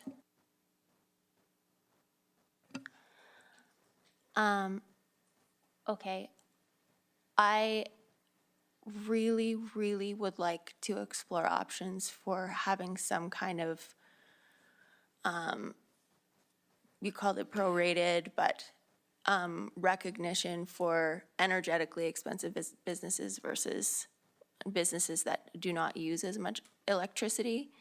I would like to get this out the door, and I can't make motions or amendments, but I would be happy if someone would just add that and explore opportunities for consumption relief that recognizes consumption. Would you be open to doing that on a different motion? And the reason I would like you to consider that? I can't do it at all, so someone else would have to do it. Right, I would just like to just to address it, if you don't mind. So everybody else is getting a flat, and so to all of a sudden go to a percentage, I think starts getting some inequalities. And I mean, I'm one of them. Like I would, if you gave me a percentage, I would get way more than the 500. So it's in my favor, but I'm not sure that's what we want to do, because some people have smaller houses, bigger houses, so all of a sudden we're going to start debating. I mean, I was the one that wanted percentage to begin with, and it kind of got, because it's not about utilities, it's about cost relief. So if we're going to do cost relief for the entire community but big business, I think we're going to run into an issue, in my opinion. So I think it just needs to be consistent across the board, whatever we do. If we're going to, I mean, I would be open to, Mayor Clark, looking at, as we know, some of our large industrial partners are well over 200,000 a month. For we could look at that and do some sort of an allocation there. But 500 to them means nothing, right, on a $200,000 bill. So, but I would be happy to get this out the door so our residents have something, and we can move on and then do a notice of motion for big business, so it just moves it ahead. Would you be open to that? I wasn't specifically talking about like large businesses. I would assume that most of them have PPAs with the city and they're not subject to the same rate structure as everyone else. I was talking about small and medium, but I appreciate if no one wants to make that motion, then this is the motion on the table. Okay. Councillor McGrogan. It's kind of, I brought it up twice already. But I just don't see how, from what I'm hearing, the feedback, that there's a logical way to do it with consumption. So that's what I'm hearing from staff, is that there's no logical way to split the two. It's unfortunate. So I'm willing to let this stand, but I do agree with you that I'm very unsettled about it but what we have right now is something which gets us to 9.2, which is probably a more important, or as an important a conversation as 9.1 when it comes to energy rate offerings and how we're doing that.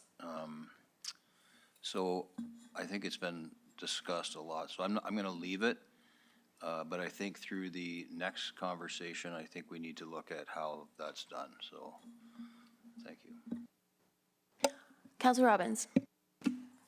Thank you, through the mayor. I think that there's an opportunity to help business by addressing their tax rate. As we get into tax rates, we can keep in mind this idea of affordability and the difficulty with businesses staying open. And we do have other mechanisms to provide support that are beyond this sort of narrow. At the moment, it's narrow. That doesn't mean the discussion doesn't continue. But I think in all ways, we have other ways to help with cost pressure relief, and we should continue to explore those. Councillor Dominowski. Just to add support to the amendment, as I said in my earlier comments when I was looking down there, that I would like to see a doubling up of payments early on, and I think this motion achieves that. So I want to thank you, Councillor Sharps, for putting that forward. I'm full support. Okay, so we will vote on the motion, and then we will have to vote on the original motion as amended. So seeing no further speakers, Acting City Manager Egert. Mayor Clark, just for clarification on this motion, I see 4 months of payments at $200 each, but the July, August, or August, September is doubled up. Is that what I'm understanding? So total would be $800 for residential? And $2,000 for small to medium businesses. Okay, thank you.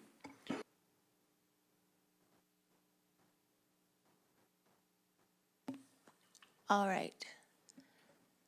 Can I just, for clarity, in the reverse all late disconnect and NSF fees, we're talking about June through September inclusive? Yes, that would be correct. So anything from June 1st on that bill that was one of those three will get reversed. Okay.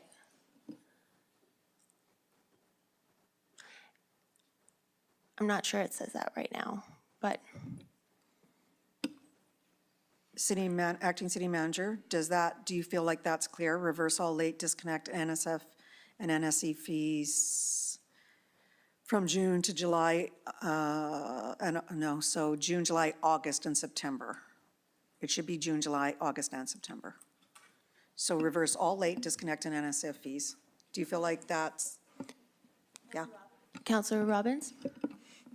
I don't want to get all lawyery on everyone, but if it says June 1st to September 18th, both dates inclusive, it would cover that. So for our poor, hardworking helper over there, June 1st, 2023 to September 18th, 2023, both dates inclusive.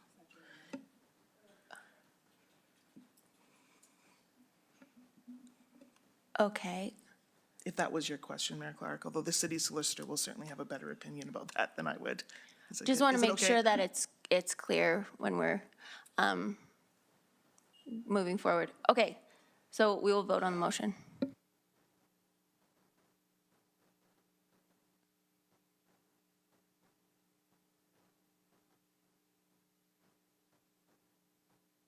That's unanimous. The next item on the agenda, oh, sorry, so we got to vote on the motion as amended. So is there any additional speakers on the initial motion as amended? Seeing none, we'll vote on the motion, initial motion as amended.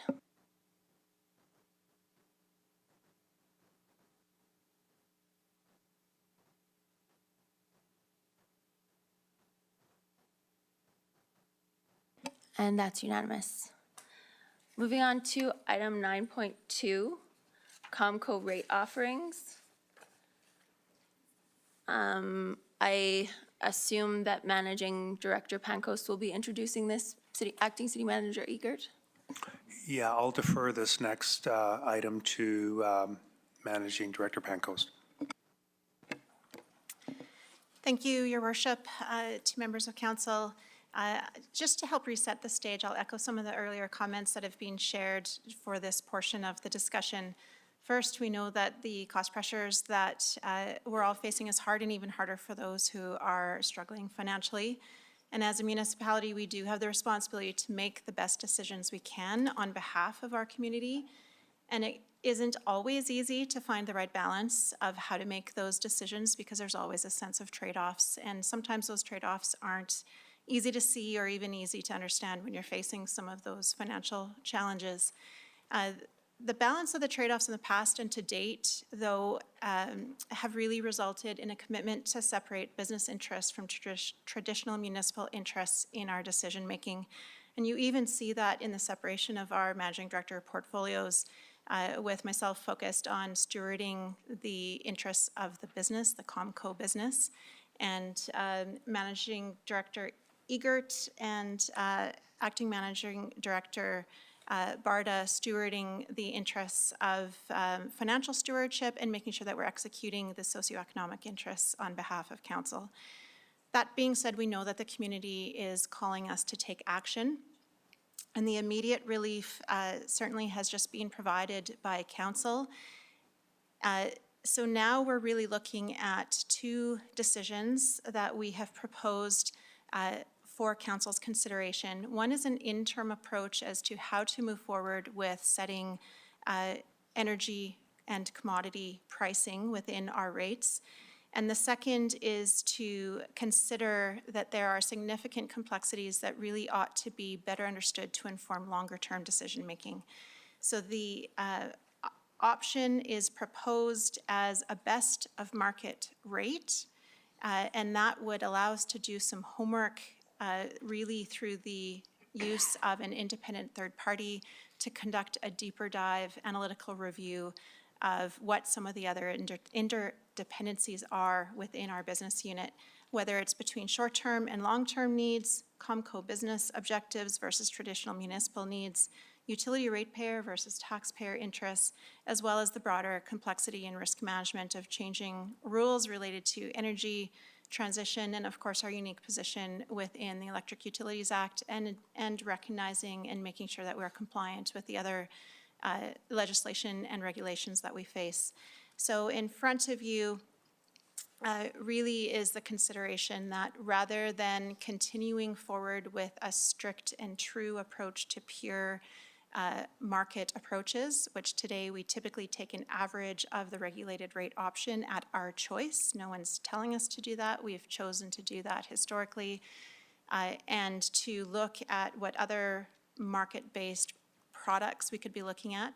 It's suggesting that council revisit the philosophy to offer an interim compromise that allows us to look at best of market rate until such time that we can come forward with a deeper dive, third-party review of the bigger story, the homework that we need to do to speak about the interdependencies and complexities with the broader picture. We know that council has struggled, as staff have, with what do we actually mean by rate review. This is actually going beyond rate review to look at more holistically. It's not just rates, it's what is our business philosophy, how do we behave or not as a business, or are we using it as a different purpose? And that philosophy then transcends through all of the types of decision-making that we would do. So we believe that it's the broader look that needs to be done to consider anything other than chasing market-based focus. And I'll turn that back to you, Madam Chair. Okay, thank you. Any speakers? Councillor Sharps. Through the chair, I have a couple of questions, well, maybe just one question. So when we're talking best in market, so when I look at Calgary, Edmonton, all those areas, they do have a couple of rates that are substantially lower, but they're longer-term commitments, like 3 to 4 years. Is that something that we're considering? So like, I think EPCOR has one right now at 14 cents, but it's a 4-year or 3-year commitment. So obviously, it's just riding the wave, right? So I get that, but I think that's one of the things I'm hearing from that community, the community, is they don't want to be tied in for 3 years. So are we going to have some options that, so, thank you. Can we have some options that look at different high risk, low risk, risk tolerances? Because I know I've lived in those other cities too, and I liked I was always a little bit more high risk, I know, but because I just thought, if it goes a little, when it crashes, I'll take it. So, but not everybody feels that way, right? So are you going to be able to come back with more than one rate? Is that what the option is here? Go ahead, Managing Director Pancoast. Thank you. Through the chair to Councillor Sharps. I think that is the question that we are posing to council. Today, the philosophy is true market, and if that philosophy continues, we've still heard feedback from the community. We would look to come back with product options that would include simplification of what that looks like, potential exit options, as well as additional de-risking strategies. So exit options could be a de-risking strategy, shorter term contracts could be a de-risking strategy, or some other variation, but all of them based on what we would typically see in the market. We've also heard, though, that there is a general angst for consumers and customers to be even locking into a year. So we don't believe that it would be necessary to look at 3 and 5 year contracts. That being said, the alternative that we would be considering, where it's a best of market, an example, just to give you a flavor of what we might be considering, is that if we were to look at the 1 year, look at the major players and understand what's the lowest 1 year contract option, but don't make it a contract, that everybody in the city within our franchise perhaps could get that lowest price based on an annual look, but we would update that every month to quarter, depending on the frequency from an administrative perspective. And if we were to pursue that or recommend that, that could offer a much more stable approach compared to a regulated rate option, yet it would still allow us to adjust as the market adjusts, both if prices were going up, but more importantly, we're seeing prices potentially come down in the near term. And although there was reference that we may struggle to see cash positive scenarios within a couple of years, we do actually see the forecast today subject to change. This is a commodity market that's highly volatile, but we are anticipating prices to start dropping off as early as this spring. Councillor Hirsch, are you asking a question? The motion hasn't been made yet. The questions are fine, but we should hold off on debate.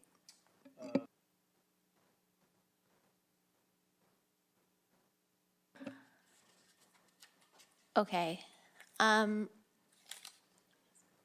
Yes, go ahead, Councillor Knodel. Thank you, Mayor Clark. Through the chair to Managing Director Pancoast. I'm interested in learning more about the cost plus approach and what that might look like. For example, how do we find out, and I understand that the commodity pricing varies and that there's a plethora of variables in this business unit, and it's hard to define concretely exactly what it costs to run this business. But I'm curious if it would create some peace of mind for us as we make decisions, as well as the community as they watch us make decisions about the business unit, if we knew kind of even more generally than we do now how much it costs. So I'm curious if with this work that is in front of us, if we could bring forward some information about what is cost And how can we still ensure that the municipality is taken care of from Comco while creating a bit more transparency in the community? Is that possible to integrate into this work? Managing Director Pancoast? Thank you, Mayor Clark. Through yourself to Councillor Knodel, I fully recognize that what's our cost per megawatt hour is circulating through the community, and there's even been questions or suggestions that it's 4 cents per kilowatt hour. I can confirm that is a significant misrepresentation and underestimation of what our cost is. 4 cents would be equivalent to the pure gas costs to run through our assets. Ultimately, in addition to that, there's gas transportation costs, carbon costs, operating costs, capital costs, return costs, any risk premium, recognizing that you typically need a buffer. And it does vary by customer, even recognizing that some customers who only use our assets on a certain portion of the year or portion of the day, we still need to have the full asset ready and available to apply to meet that need. And if we set a number today, it would change tomorrow with some of those factors. It also depends, the higher the prices are in the export market, in the market that we sell in any of our surplus into, the more volume we sell, and that natural cost, since volume is on the denominator, starts to decline. So it's not as simple an answer to share. It's not that we're trying not to be transparent. That number is changing on a daily basis because of volatile commodity market. The other element is that, yes, philosophically, we have been driven by behaving as a business. As a business, that becomes commercially sensitive information that we lock into various contracts, strategic arrangements with, and could jeopardize some of that today. That being said, certainly that could be, and I would fully expect it to be part of the scope as part of the deep dive review by the independent third party. If we were to change the philosophy to be a cost plus approach, as an example, we would no longer have an opportunity for a dividend to come back into the city. The value from owning that business would be provided out to the ratepayers, essentially as a form of silent or invisible cross-subsidization. And without the city receiving a dividend back, it may cause other issues on not being able to close our municipal operating gap, for instance, and require us to increase our property taxes. So those are the sorts of things that we want to make sure we are looking at holistically, and that council has opportunity to make an informed decision with the various trade-offs. Councillor Hirsch, question now? I do, yeah, Okay. sorry, and it was related. And I just want to jump on that point you made in terms of, and that's why it's incredibly difficult for us to be haphazard. I think we need to understand the complexity, because I certainly don't want to be in a situation where we overextend here and when we help out the one pocket of the ratepayer and then at the end of the year, we go and grab the taxpayer's wallet. And I think we need to understand that. So there's certainly some balances. I want to go down the path. It was discussed about doing a fixed rate for 1 year, 2 year, 3 year. Can you elaborate a little bit on the hedge and what happens on the backside of things? So when a person fixes it, that means that we now know some certainty in regards to that they will be with us for some time. So that allows us to go get the commodity at agreed price. So can you elaborate on what we do on the hedging program when we do the fixed rate option? Can you expand on that? And maybe why we can't jump in, jump out all the time on that would be good to know. Managing Director Pancoast? Thank you through the chair to Councillor Hirsch. Certainly, when we speak about hedging, from a power perspective, if we are selling our electricity supply to customers, we also need, that in itself is a bit of a hedge if it's the longer term it goes. But we also have to produce in order to back that hedge physically with the supply of electricity. So in order to produce it, we have to purchase the natural gas. 100% of the natural gas that we fire our electric generators with is purchased from the broader market. We do have some supplies of natural gas that supply into our gas distribution for heating purposes, but for electrical generation, that is pulled from the market. So in order to be confident that we can supply into those longer-term 1, 2, or 3-year sales to customers, we need to lock in the cost of the gas in order to do that in that same 1 to 2 to 3-year time period. So if we have a portion of half of that equation where our customers are able to exit off that contract, but we're still locked in at a defined gas price that supports that relationship, it could cause us separate financial challenges. So instead of a process where hedging looks to minimize and reduce our risk, it actually could be increasing our risk. And it's simply a product of being a smaller community. And when we test the ability to exit contracts outside of our area, the broader provincial market where some players do allow for exiting of contracts, often they're able to address that simply because the vast majority of consumers are fairly apathetic and essentially aren't as active and engaged in getting out of contracts, even if it's opportune to do so. And otherwise, they have a certain volume that statistically they're able to manage it through their broader risk profile approach, through retained earnings, through other sorts of risk management.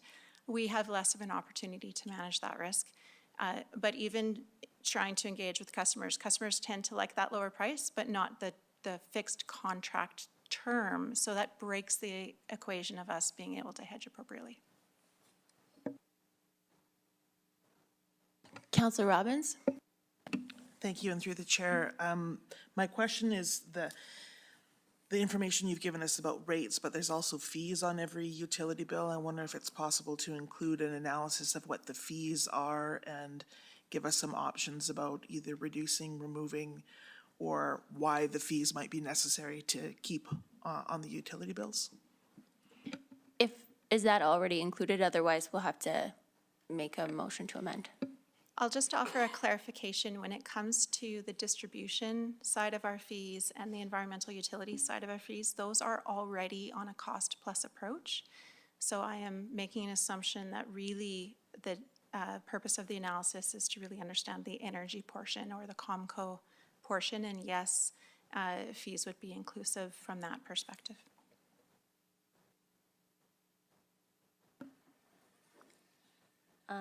Okay, I have one question. On page 182 of the package, it's the second page of the briefing note, it says that the review should include the following factors, and it includes ownership model. I don't really understand why ownership model is necessary to do a review of our rate setting philosophy. Thank you for that question, Mayor Clark. I know historically, whether it was as part of our economic development, our land development opportunities, whether it was related to our natural gas and petroleum resources businesses in the past, but certainly the concept of a municipally controlled corporation has been flagged. So that could be one of the questions with respect to ownership. Is this still, we are today are one holistic legal entity versus a model that could look like an ENMAX, where they're a municipally controlled corp outside but related to the city of Calgary. So it's that from a consideration perspective, not necessarily that that's the holistic purpose of doing the work. I understand that it could be considered. I'm just not seeing why it necessarily would need to be considered if what we're looking at is our rate philosophy. And certainly, Mayor Clark, we can remove that if desired. I know it has been a question that's popped up on occasion, so we simply thought it would be helpful to offer some guidance in that direction. Councillor Sharp's question, or should we make the motion? Okay. I'd like to make the motion if I could. I move that council direct staff to deliver a draft utility bylaw amendment for council's consideration that establishes interim electricity rates based on best of market prices available in the province. I'll second. Counselor Sharps? So just your point just made me think of something. When I was looking at this and I'm reading this, Rochelle, or Managing Director Pancoast, I apologize. I am eager to hear every single option. And when we talk MCC, I want to be really clear. That is not selling our utilities. It's a municipally controlled corporation. So it takes this table out of play and some really high-end experts to like make it really dumb it down for my interest, right? Is that incorrect or correct? Sorry, I just really want to make sure I understand. We have yet to engage a consultant, but yes, that would be the intention, is to ensure that the various options are looked at, but with the intent of what is the strategic direction recommended for council's benefit in the interests of the community, yes. Okay, so then I will say that I would not be in favor of that being removed. To me, you can't do an analysis unless all the facts are on the table. So I would like to get all the facts on the table, have some really good conversation. I don't really care if we agree. What I do need is that conversation. So I will not support that being removed. Counselor Robbins, your mic is on.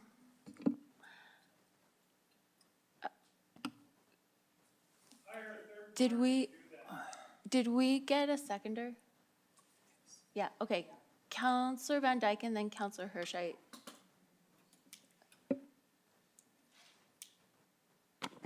Thank you, and through the chair. I am going to speak to the opposite of Councillor Sharps. Based on my own experience in the community, I think that there's a strong will of the public to maintain public ownership of our utility, and you can see the benefit to the city in the last few years in the public ownership that might not necessarily exist there as an MCC. I would like to make a motion to amend, again, and test the will of council on this. I'm just trying to figure out how to do it on here. To exclude the ownership model from the motion. So it would be removing the ownership model from the factors that should be considered, is that? Yes, that's the amendment I would like to put forward. Okay, so we're, So, point of order. So that, my question was actually, we have a recommendation from staff that's an A and B. Councillor Robbins' motion effectively was A. Yeah, so okay, well, my point. Thank you. Sorry, Councillor Dumanowski was so excited about the motion. He seconded it and I didn't get to read B. But B was up there, but I didn't read it out. go ahead. I'm happy to do it if that's okay with everybody. If I can find it again. I know I wrote it. Oh, no, it's okay. So B was convene an independent third-party review of the City of Medicine Hat Comco Business Unit to confirm overall strategic approach to ensure best value for the community. I'll second that.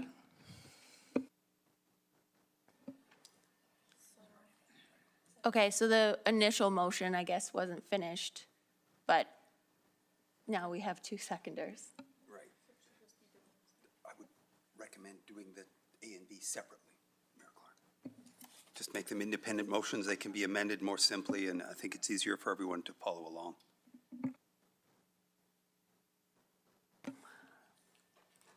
Okay, so I think we need a motion to divide the motion. I'll make a motion to divide the Comco Energy rate offerings between A and B. I'll second that motion.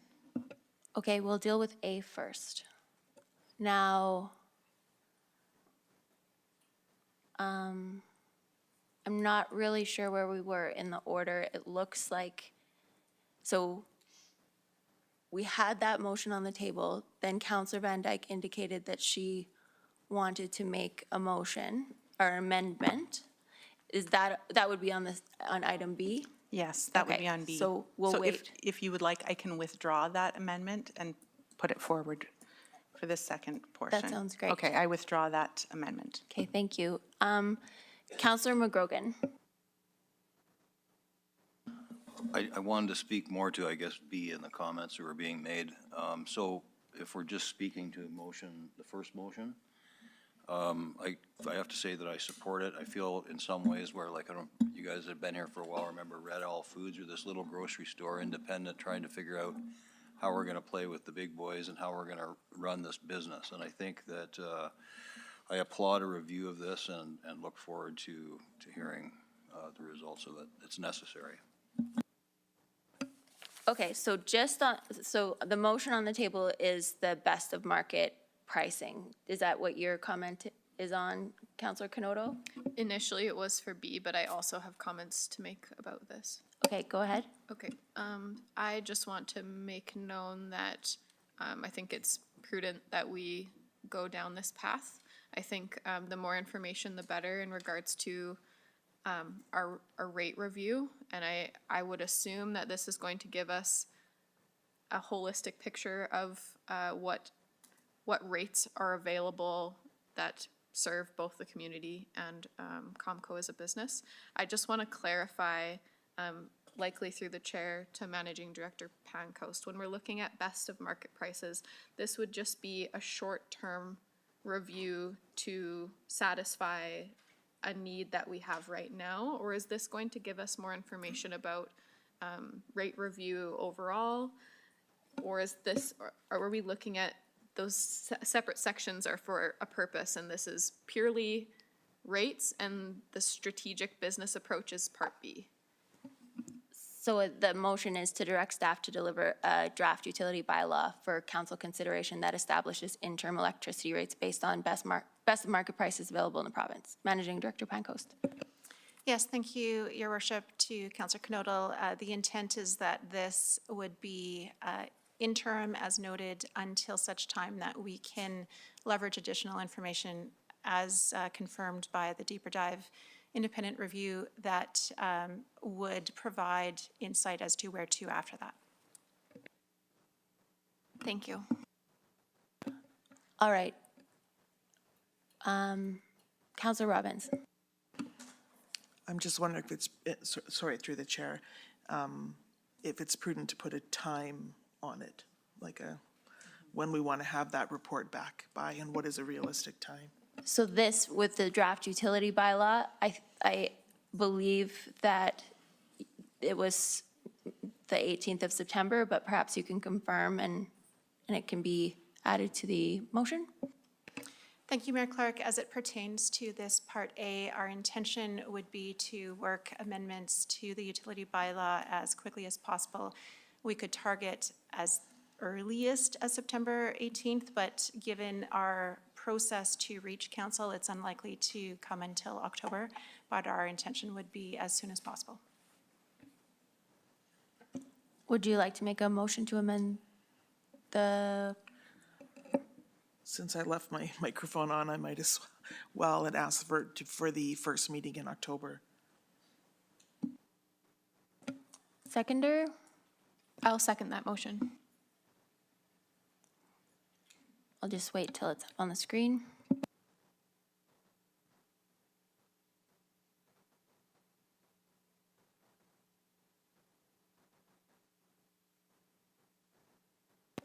(2023) Councillor Robbins, is this consistent with the motion that you made? It is, thank you very much. Thank you. Councillor Knodel? I'm just curious if this is subject to a statutory public hearing and if that's why we need more time. It is subject to a statutory public hearing, so it will come to the first meeting in October, but then, I mean, there's a couple of ways to do it, but it does have to be advertised and a public hearing is required. Thank you.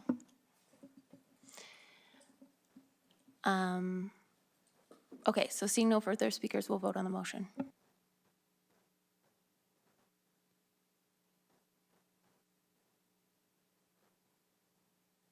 That passes unanimously. moving on to, just a second. Okay. So now we have to vote on the motion as amended.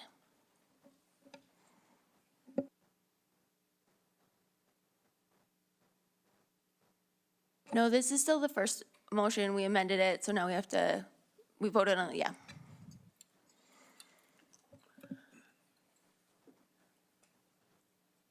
That passes unanimously. Moving on to the item B that was also motioned but separated. That is with respect to the business philosophy review. It is now up on the screen. Councillor Knotel? Thanks, Mayor Clark. I just want to clarify, possibly make a comment if possible, that just because we are getting a review and looking into the potential of municipally controlled corporation doesn't mean that's what we're going to do. I would rather have the information in front of us and look at pros and cons and feel like I'm able to contribute to making that decision for the community rather than to just remove it and not have it as an option. So I would like to hold on to this and move forward with it. Councillor Van Dyke, would you like to make your motion? Sorry, I would like to make my original motion that I had made previously. I still would like to make that motion to amend what's on the table and see the view of council on it, that we would exclude ownership model from the third-party review of the City of Medicine Hat Comco Business Unit. All right. Yeah, so there, it's ownership model, semicolon, business model, and you're just speaking about the ownership model. Only the ownership model portion, yes, nothing else. I am not able to second, but I'm looking for a seconder. I'll second. Okay, so would you like to speak to your motion? Yes, thank you. So I guess historically speaking, the city has run this business as a public utility, publicly owned and operated. And we have a strong community support for that in the past. And I think we've seen the benefits of it, especially in the last few years. I think there was some there has been question and review of it in the past. It has always come back that the public wants to maintain ownership. And we've seen tremendous profits. I'm concerned. I understand the idea of testing the waters with an MCC, but I look to EPCOR and NMAX, and I see a loss of control that happens with that. I see a loss of profits. And I think that our community wants to maintain the profitability within the city itself.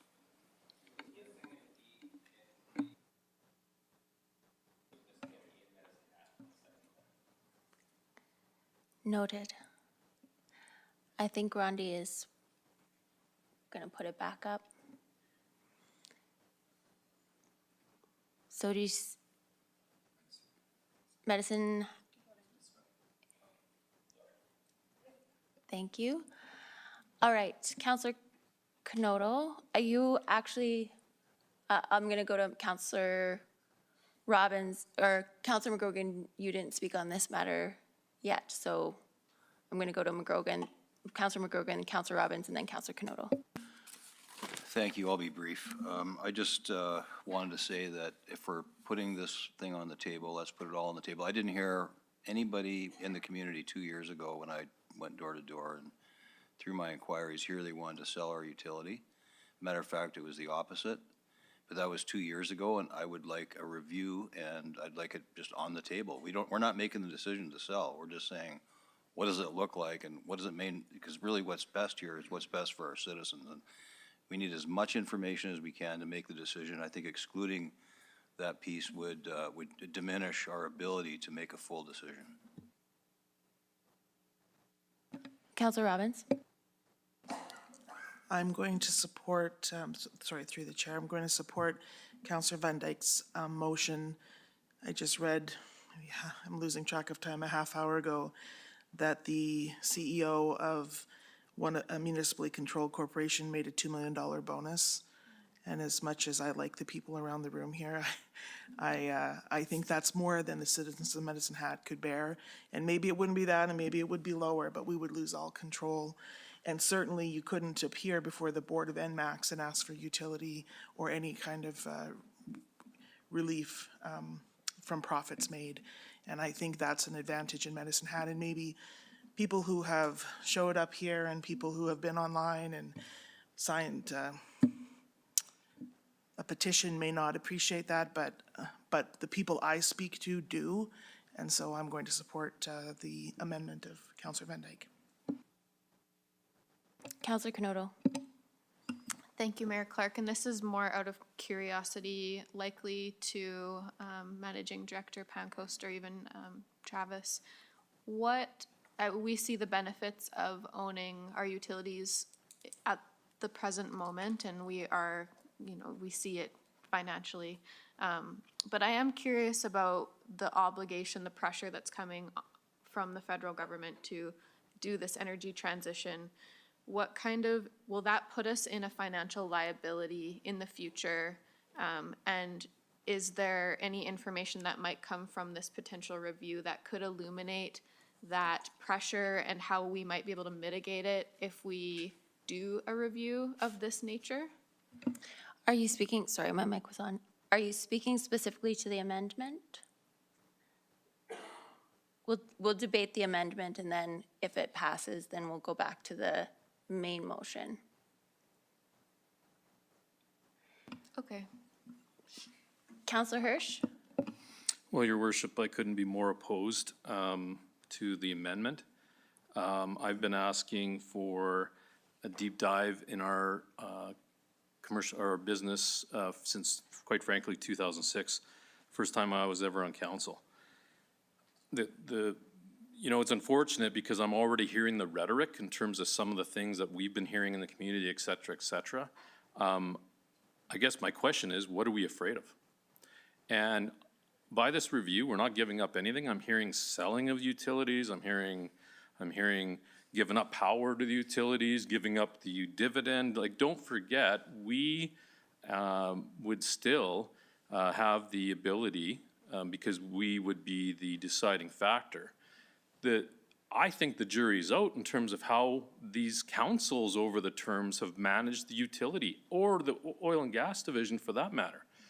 I asked in 2006 specifically, it wasn't a rhetorical question, what experience, physical experience do you have running a junior oil and gas company, a utility?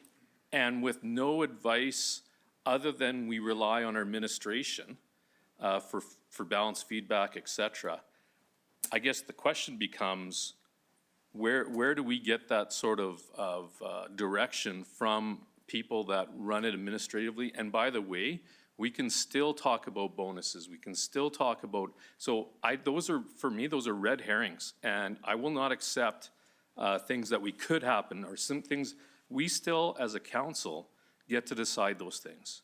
So we're putting the cart way ahead of the horse. What we're trying to do here is realistically, the reading I have is the Comco business unit to confirm overall strategic approach to ensure best value for the community. And I am adamant that I think we need to have everything on the table. Thank you. Councillor Dumanowski?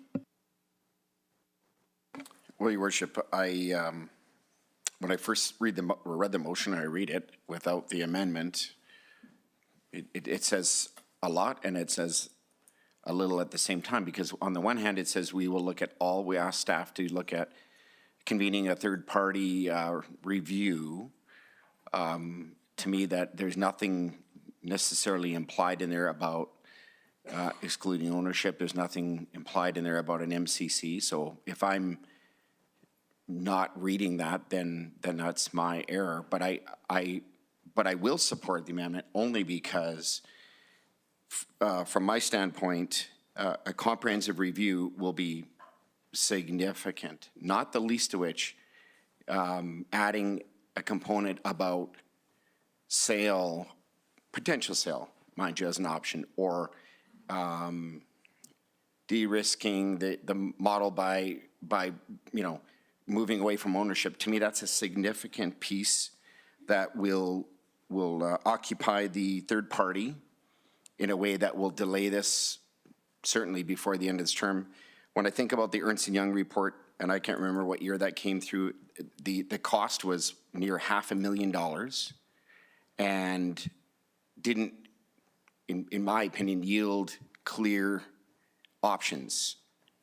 And this is, what we're talking about here is a scope in magnitude to that. And I can't imagine what the cost would be. I can't imagine the time frame to do that. So for me, if removing or excluding ownership as an option for a third-party review, that will create a little bit more of a hurried but yet comprehensive review, and I think that will serve us best. So I will very much support the amended motion. Yep. Councillor Sharps. Question through the chair to acting city manager. Just clarification one more time. An MCC is not selling our utilities, correct? That's correct. The City of Medicine Hat would own 100% of a municipally controlled corporation. It's well-defined in the Municipal Government Act, and many other cities employ that form of legal entity to manage things such as utilities.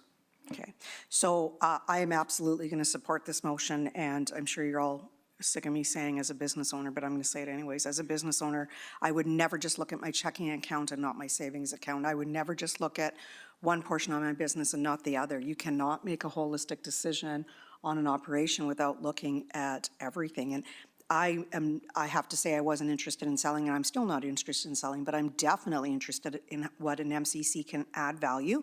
And maybe after all of this, there is no value, and that's okay to me. I understand what Councillor Dumanowski is saying. However, it is going to be a third party, and I'm not sure how a third party comes in and says, here's your strategic approach, but we're not going to look at this part, because that's not strategy. That's give us what we want to hear. So I think that we're missing the point on strategy if we take that out, or if we approve this. So I will not approve this amendment. Councillor McGrogan, you have a question for Councillor Dumanowski? Well, I really, it's a question for Managing Director Pankos through the city manager, if that's okay, through the chair. Yep. So Councillor Dumanowski made a point that this is going to be a significant, much more money, and it's going to be much more time. I'm wondering from your experience if that is going to be the case to leave that option in there. It was said that it would, and I'm wondering what your thoughts are on that, being you've had experience in this area.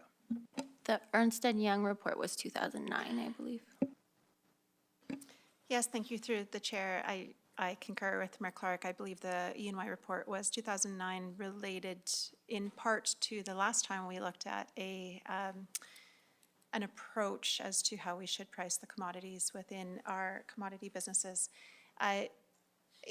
It's not yet clear if we're even able to identify a single entity or a single consultant to assist in this deep dive. There are considerations from a regulatory expertise that we may need to gauge a group of individuals, a market perspective, local considerations with respect to our exemption, our financials, with respect to dividend, et cetera. I suspect it will be a grouping of individuals, and we can outline the scope of intent of making sure that we're looking for guidance and recommendations of all the various trade-offs as to how to proceed with the best interests of the community in mind. I would suggest the longer it takes, we should have higher quality expectations. The shorter it takes, we're simply going to have to lift our expectation on level of quality. But that would largely be up to council as to, is this precision? I doubt it. I suspect it's more about let's understand the various trade-offs, the interdependencies, and how they fit together to get to a holistic view. This won't be a level of granularity that will get us to a decimal point, because this is all about forward-looking, I suspect, energy transition, which is a material shift to where we're going and how we're going to be able to continue or even not to supply electricity into this community will be a key factor. And some of the mechanisms, whether it's an MCC or other, may factor into how we address some of the liability concerns that we may be facing in that regard. I'm still unclear on the scope of work. How much would this add to the scope of work and cost? Yes, Mayor Clark, and I'm sorry for being a bit vague. The reality is we haven't, other than what's articulated on page 182 of the package to identify some of the competing trade-offs and some of the considerations that we would look to include within a report, we have yet to define the specific scope of work to engage the consultant to really have the sense of, is that a complicating factor because that takes them down another path? Or is that helpful because it simply looks at the various levers we have?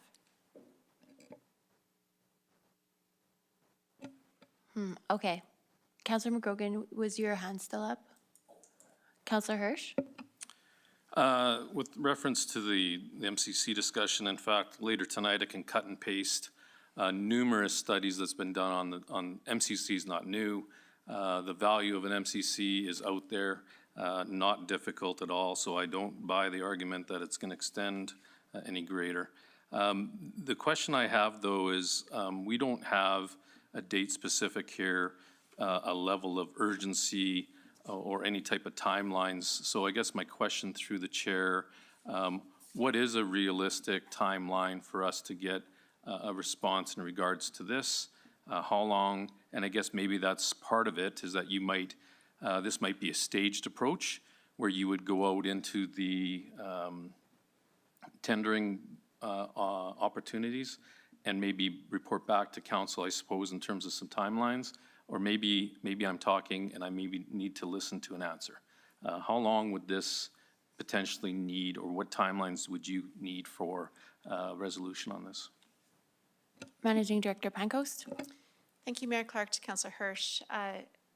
The simple answer is I don't know. I would anticipate that best case scenario, it would be upwards of a year, which is why it's important to understand what the interim approach from here till there gets us, which is why we're proposing the two-pronged approach. Recognizing an environmental framework will be taking roughly a year, and this is potentially a scope that's much higher. But as I mentioned, I think, again, trade-offs, the faster we go, the less level of granularity. That's not necessarily a bad thing when we're talking about strategic direction. We just need to make sure that we have a process to engage the right individuals to the table to help council get to an informed outcome. Thank you. So I too support the amendment. I would like the scope, I want to get to the rate philosophy and amended rate philosophy quicker, sooner rather than later. And I certainly heard and continue to hear how much residents value our electric utility and owning it. So we will vote on the amendment.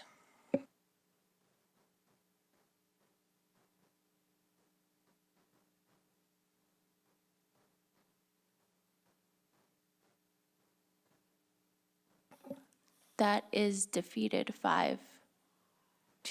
All right, moving back to the original motion.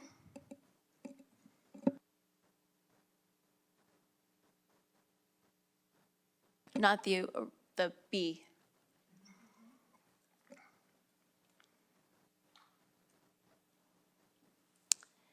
All right, I'm hearing you. Councillor Robbins. Thanks. I turned my button on and off about 3 times. Through the chair, I am going to support this motion.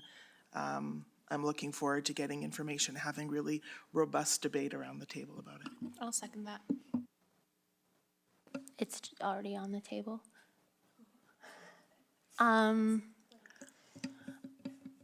Okay, so I think my only concern with the motion is that it is not time sensitive. And then when you read the briefing note, it lays out like in more detail what we mean by overall strategic approach. And that's, you know, looking at our rates, maybe sustainable dividends, that type of thing. So I trust that like this briefing note exists and will continue to exist. So that was my only concern with the motion itself, but I don't see any other speakers. Give another second. No, so, Councillor Hirsch.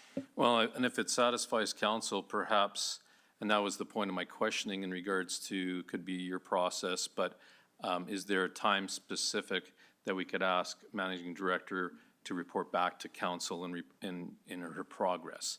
That could kind of shed a little bit. So it's so, I understand the body of work. I'm not having an issue with that. Because we're all saying, hey, we want some urgency here, is it helpful to do a time for a check-in, if you will? And maybe I'm putting that through the chair to Managing Director Pancoast. Managing Director Pancoast. Yes, thank you through the chair. I do appreciate and would expect council to expect some milestones that we can check in at. I can readily commit to proposing a schedule of milestones for those check-in dates. By the end of the year, we should expect to have engaged at least the short list of third parties, if not the third-party grouping that we would be working with that could inform that schedule of milestones. Follow-up, Councillor Hirsch? Well, I would fashion, is it the position of the managing director that you'd be reporting back to us in December? Is that fair? So I would like to make a friendly amendment for a milestone check-in added to this motion for a check-in in December. Sorry, don't have a calendar on the next council meeting in December, so. We could just say by year end. Is that fiscal year end, or is that? December. Ours is the same. Okay. December 4th and December 18th. By December 4th, I've got a nod from the managing director, so, Okay. thank you. And it's I'll second that. seconded by Councillor Knodel, and we'll vote on the amendment. Oh, Councillor Dumanowski. Your worship, I just wanted to make the comment that, as you indicated in the briefing note, there are a number of bullets there, and which adds layers or proposed layers or detail to the analysis by a third party. The first bullet is ownership. And so we're on different sides of the fence from the standpoint of whether that should be included or not, and certainly the amendment was defeated, but I can't support this for that sake because it is the first portion of the first bullet point in the briefing note, coincidence or otherwise.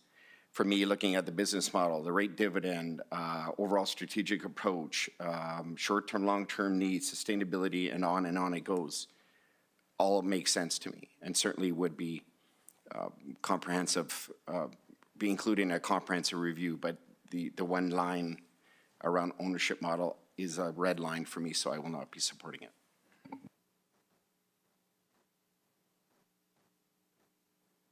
Okay, we'll just vote on the check-in date amendment. And then we can resume debate on the actual motion as amended.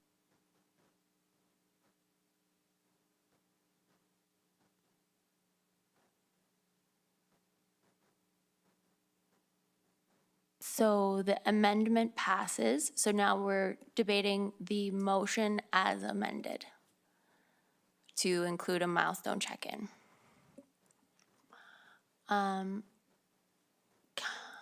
Councillor Van Dyke. Yes, thank you. Oh, sorry. Thank you through the chair. That was much louder than I had anticipated.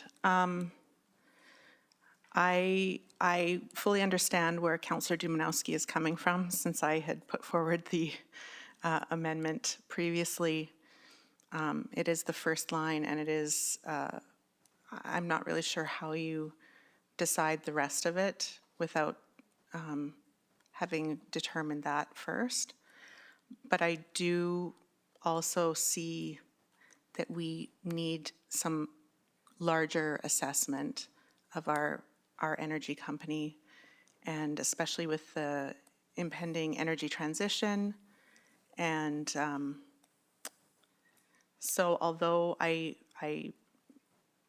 would not support anything except for public ownership and public operation of it, I will still support this.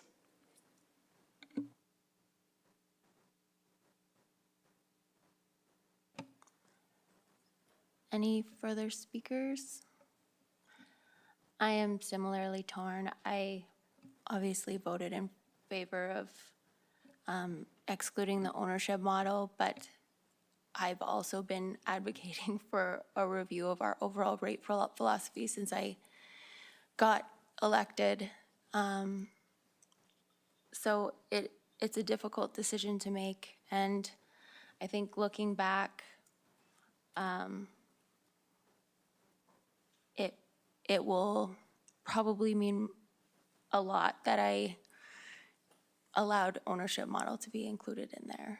But it's a very difficult decision because I do support the entirety of the motion otherwise. Seeing no further speakers, we'll vote on the motion.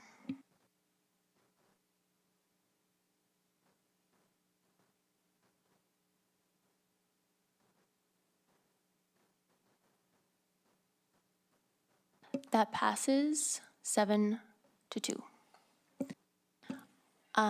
So that concludes the utility stuff. If anyone was only here for the utility things, we'll take a couple minutes and someone can make a motion for a recess. Okay.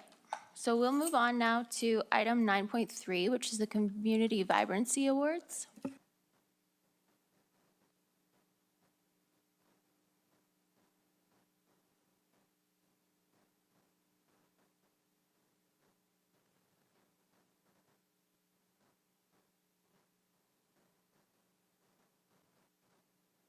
So can I get a motion with respect to the Community Spirit Award selection process? You can, Mayor Clark. Thank you. Sorry, I was distracted momentarily. So I move that council approves the Community Vibrancy Advisory Board's recommended recipients for the City of Medicine Hat 2023 Community Spirit Awards. I'd like to second that motion. All right. I would just like to speak to the individuals that will be recognized on October 18th. So there is a healthy list of people that I don't want to see drowned out by the energy of our in-depth dialogue over utilities this evening. So I just want to note that there was 15 nominations received, and the following nominees are recommended for approval by the Community Vibrancy Advisory Board. So for Arts and Culture, we have Robert Pape. For Civic Pride, we have Willie and Cindy Talon. Community Inclusion, Kristen Sept. Compassion, Kim Porter and George Kovelov. Sports and Recreation, James and Corrine Sheardown. Volunteerism, Brenda Taylor, Kendra Albrecht, and Terry Noble. The Heart of Medicine Hat, Donna Sayre, and Changemaker, Karen Saffron. So congratulations to those that will be seeing us on the 18th, and we'll see you there. We do need to vote on the motion. Oh, okay. I guess it's important that we do that so that these people get a chance to be recognized. Is it, you seconded? Yeah, I did. Okay. Councilor Robbins. Yes, thank you. And through the chair, I just wanted to talk about the Community Vibrancy Board's role in these types of recommendations again. So they struck a subcommittee, received all of the applications, reviewed them. Councilor Knodel was on the committee with them because as, I don't know, whatever you're appointed to, names, celebration, what is the word? Civic events, thank you very much. She would be the one who was on the board. But we did, or on that group. But we did talk about the fact that some of the applicants did wonderful things, but were also employed to do wonderful things. And so while they were working within a job that added so much value within the community, it didn't quite fit the criteria because it was part of their employment. So we did talk about within the Community Vibrancy Board, and this might come back through Public Services as we consider it further, is to have another definition of if your employment involves a lot of community spirit, that wouldn't exclude you from being able to be part of the consideration. So I just wanted to put that out there in case anyone had any questions about either the process or sort of one little quirk of the review that we found we might need to address a little bit further. And I know we've had a long meeting, but I just wanted to throw that out there, and Public Services will kind of work on that aspect. Councillor Hirsch. Thanks, Your Worship. I guess this is through the chair to Councillor Robbins or anyone else who wants to take the question. I note that 15 nominations were received and roughly 8 individuals of those 15 received awards, which is fantastic. But my intent is to kind of drive, how can we get more nominations? Because 15 feels light to me. There's certainly a lot of heavy lifting that goes around the City Medicine Hat. So I guess my question is our application process a little too heavy? Is it too onerous? Can people self-nominate? Because at the end of the day, I just want the more the merrier in my mind, because I think we need to celebrate. We even in general as Canadians, we don't do a good enough job of celebrating our efforts. And I think the more the celebrations occur, the more incentive that is for other people to step in and help out, especially if we certainly provide a lot of value to and a lot of people do it for, not this sort of recognition, but I think this is one step towards celebrating, as Councillor Knodel indicated, and not put a shadow on this. This is a really important deal for me. We talked about everyone having ownership of the City Medicine Hat, and this is just an example. So maybe if you can answer my long-winded question. So. Councillor Robbins? I think Councillor Knodel might have a better sense of what the criteria was because she was reviewing it, but Councillor, but the idea of expanding the criteria, it was promoted fairly extensively, as I recall. I'm looking up there, yes, nodding at me. But for the criteria itself, it's certainly something we're going to review, that employment aspect. But if you would like the committee to continue to consider a larger review, I think that's something that could be considered. But Councillor Knodel was in on the actual applications themselves, so she would know more. Councillor Knodel? Thanks, Mayor Clark. Through the chair to Councillor Hirsch. So I think there's 2 things that could resolve what your concerns are. The first is just continually promoting the opportunity to apply. So that's a communications thing, and I'm sure that the people up high would probably have the same idea. So making it really clear what the opportunity is, and then tightening up the application form so it's really easy to get that information. And I don't think it's much more complex than that. I think that the details of the form are good, but another thing that came up during our meeting was the direct relationship between how we set up the template itself and how we make decisions about those people. So I think if we really clean up and tighten up that application form and make it really clear to the community that this opportunity exists, it'll be a lot easier to get people engaged. Okay, thank you. Seeing no further speakers, we'll vote on the motion.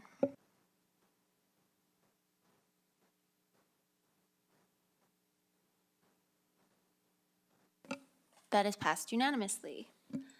Mayor Clark, I'd like to make a motion for a brief recess, please. Can I get a seconder? I'll second that. And we will vote on the motion.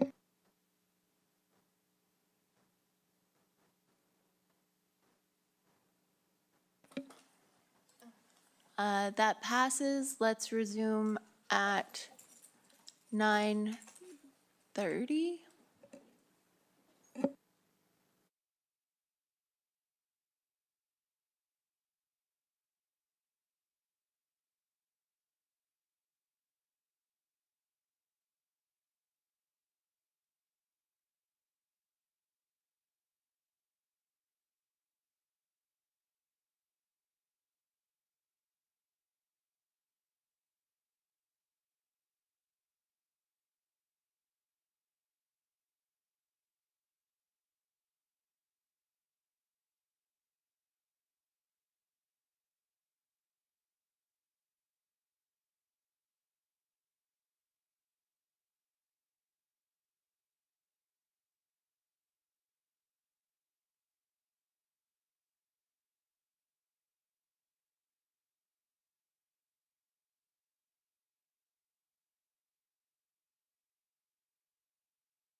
All right, we'll come back to order. And we're now moving on to the consent agenda portion of our agenda. And so I would like to ask counselors if they have any items that they would like removed from the consent agenda to be discussed individually. So please speak up. Councilor McGrogan? Thank you, through the chair. Just a little clunky on the consent agenda. Is the bylaw 4737 part of it? Bylaw Okay, it's new business. 4737, Okay, yeah. thank you. Yep.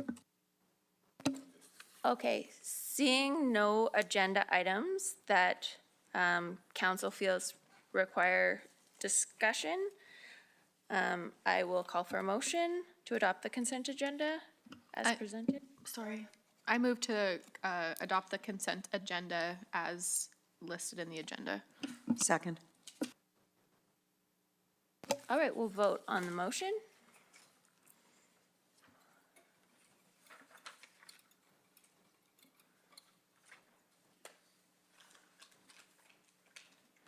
That's passed. So that brings us back to item 9.4, which is bylaw 4737 to amend the Municipal Police Commission bylaw. I move that council gives first reading to bylaw 4737, a bylaw of the City of Medicine Hat, to amend the Municipal Police Commission bylaw. And I second. Thank you. Would you like to speak to your motion, Councillor Sharps? No, but admin and ledge would. Oh, my apologies. Councillor McGrogan. Yeah, thank you, through the chair. It's not really admin and ledge, I think, per se. It's probably, if you remember, about a year ago, I brought this onto the table, particularly items 2. So if you see the briefing note on page 202 of our package, the financial oversight of the commission, I'm really happy with that. I have a feeling I know where this vote's going, so I have to say that principally, and I've said it before, I object to the consistency with the Police Act and the procedural bylaw. I understand there are Big Brother. I'm very disappointed that there was no consultation that I'm aware of, and if the 2 police commission members have a different view, I'd be happy to hear it.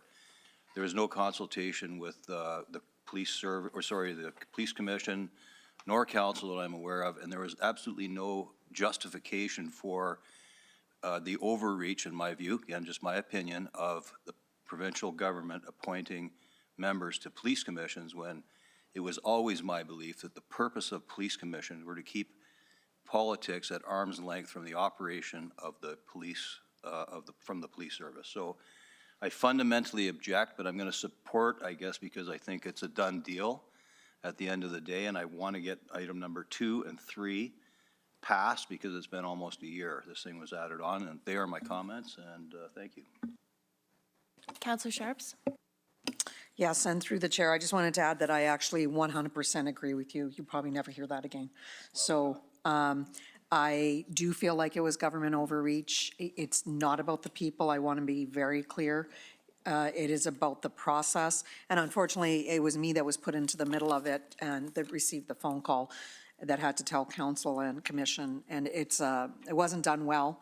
I'm disappointed. I've made that very, very clear. I was disappointed. And I will continue to say I'm disappointed, and hopefully, I mean, it's just like when our public tells us they're disappointed, we choose to do better or not do better, and we make a decision. So I'm hoping that they will choose to do better and include us in that decision going forward. I will support it. I was going to be kind of a jerk and not, but I'm not going to do that. Councillor Van Dyke? Yes, thank you, and through the chair, I just wanted to speak for a moment about the consideration of cultural diversity.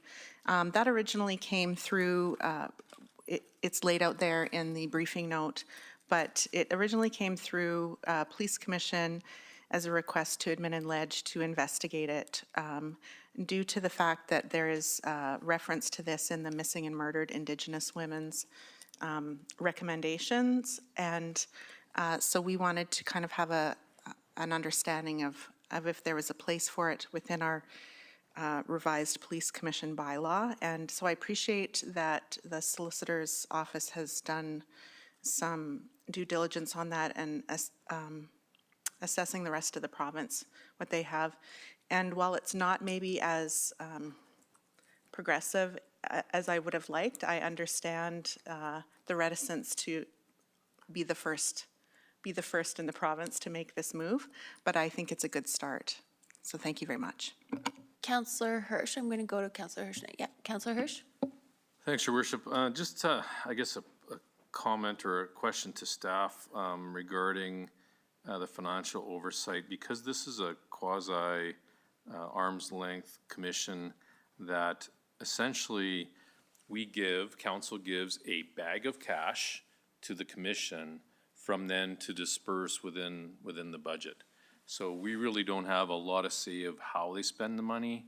I guess the question is that I have, I know there's been work being undertaken in the selection, and they're looking in terms of a matrix of the selection of potential people that sit on committees. I guess one of them, I guess my question is there a financial literacy component on the selection matrix?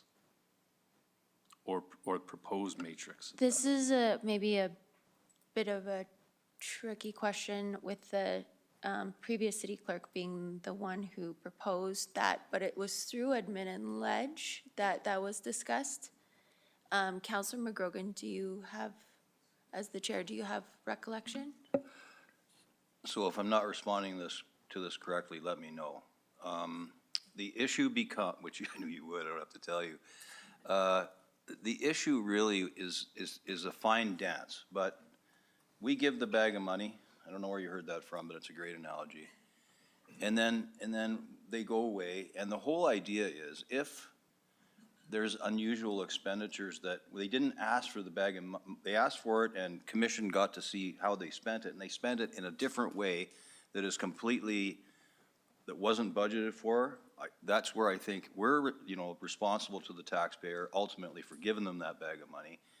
And I just think there should be checks and balances when there's a deviation from what was requested for the reason it requested, that somehow it gets back, whether through commission or whatever, to council to say, hey, we spent the bag of money, but we deviated from what we told you we needed it for, even in the big picture. So that was my original request in October of last year to bylaw 60-51, was to bring some accountability, I don't want to get into the operation of the police service. I don't think anybody around here does.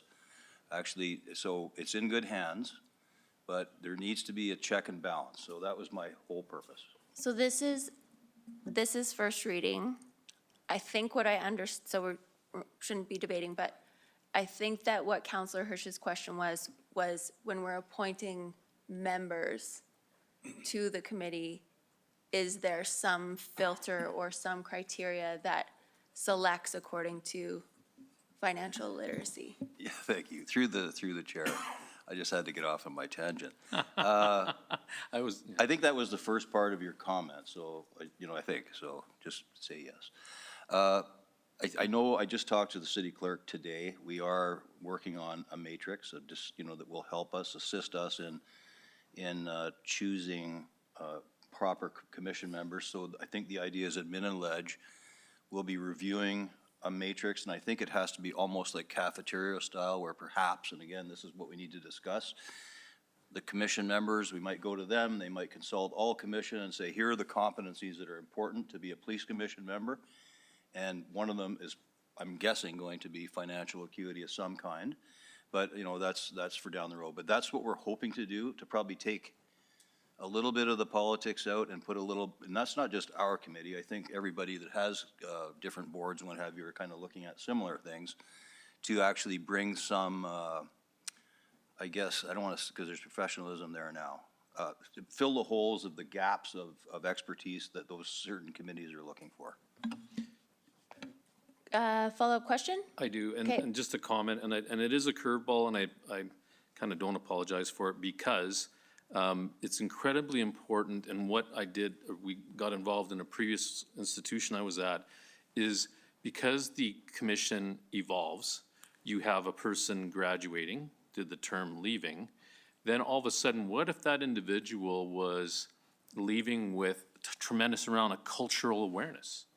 And then you go, well, but yet you do a recruitment under a matrix, general matrix, well, they have a little, so what we undertook was an inventory at those times where the rotation occurred to find out where the gaps are, and you almost recruit for that gap that's walking out the door. So I know I did it on purpose. I apologize for this. I understand the intention of this. I do support it, but it's something that I feel is very important. Thanks.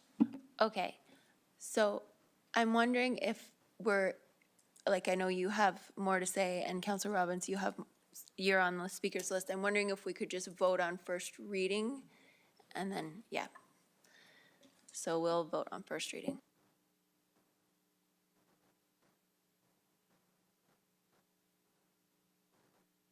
That's unanimous. Motion for second reading?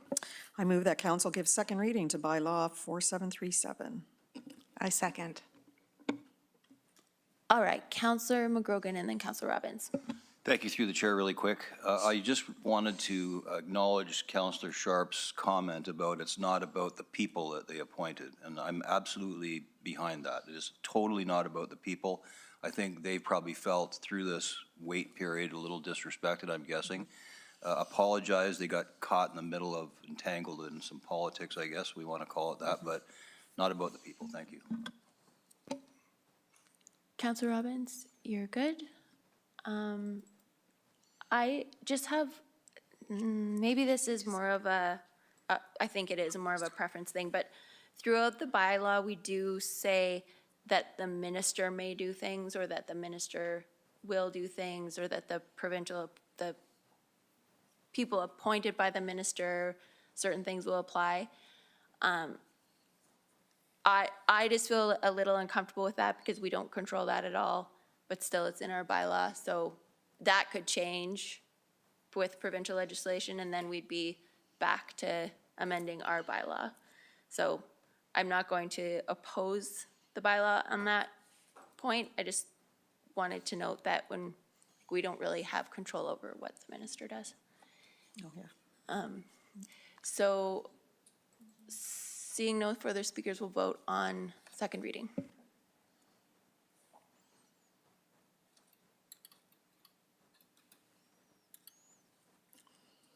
That passes unanimously. I move that council unanimously consents to having third reading of bylaw 4737 at this meeting. And I second. Okay, we'll vote on that.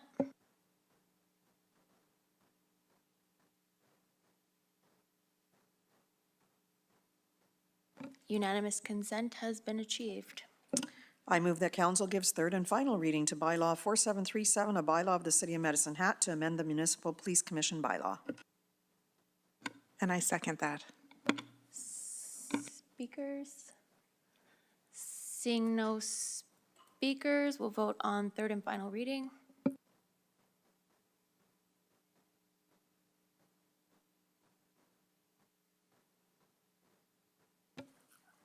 Bylaw 4737 is passed. Moving on, we have an additional item here, item 9.5, which is the appointment of an investigator.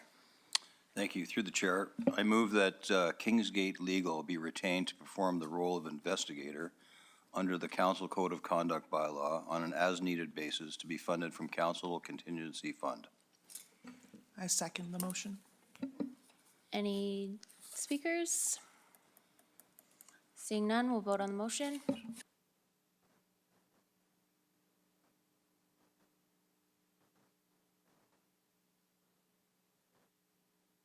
That's unanimous. Moving on to committee business, item 10.1, appointment of external auditor.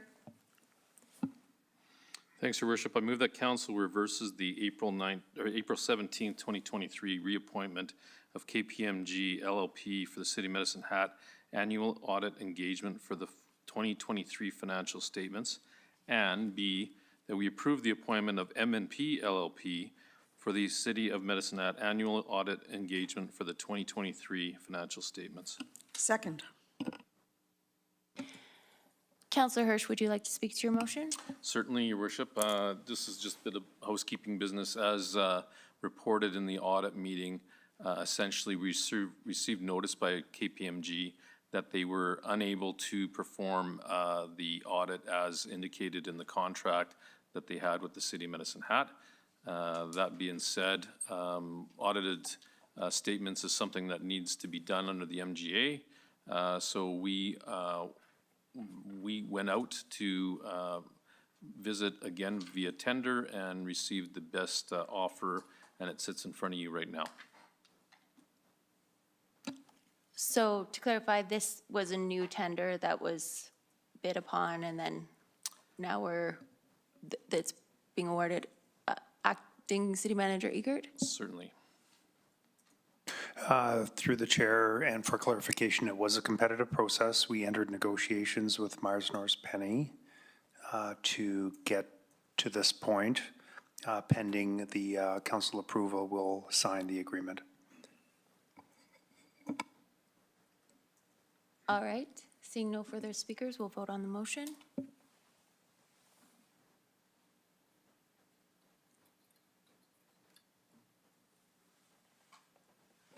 That's unanimous. There are no notices of motion. Item 12, council member reports.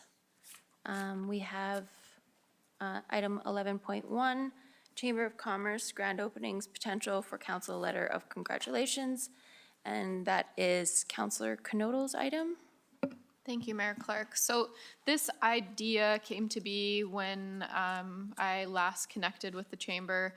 They had requested that we might be able to send out a letter of congratulations on behalf of council to all new businesses that launched in the community, just as a way to connect and show our support for those businesses. We can't always be at every grand opening. We are all very busy. So despite the greatest intentions, having a letter that would go out with the chamber congratulations bundle is something that I'm looking to get a feeling for council support on. And then if council is in favor, then I will collaborate with the chamber and have that letter be delivered by the chamber. Yes, Councilor Robbins. Councillor Robbins. Yes. And sorry, through the chair, I think that acknowledging local businesses and welcoming them from this table is a great idea. I think that there are a lot of people who do attend, as many of these as they can, and in that case, if they could deliver the letter personally as they show up, that might be nice. So I think we should put a motion on the table for providing a letter of congratulations to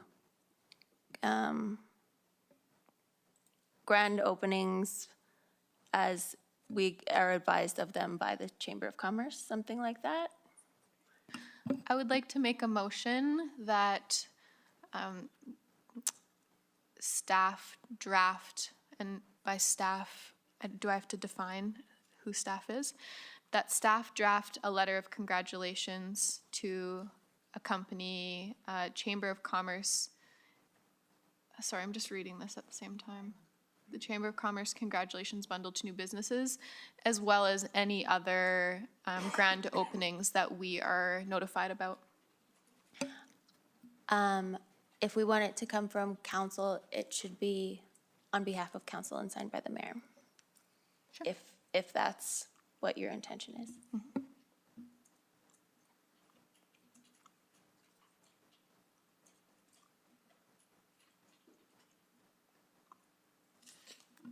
So just a question.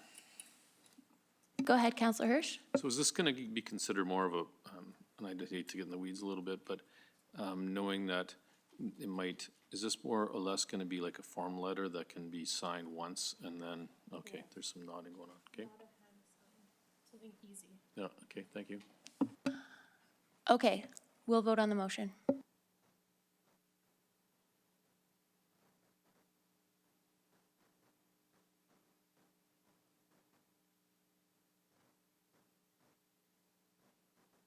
That's unanimous. Are there any other council member reports?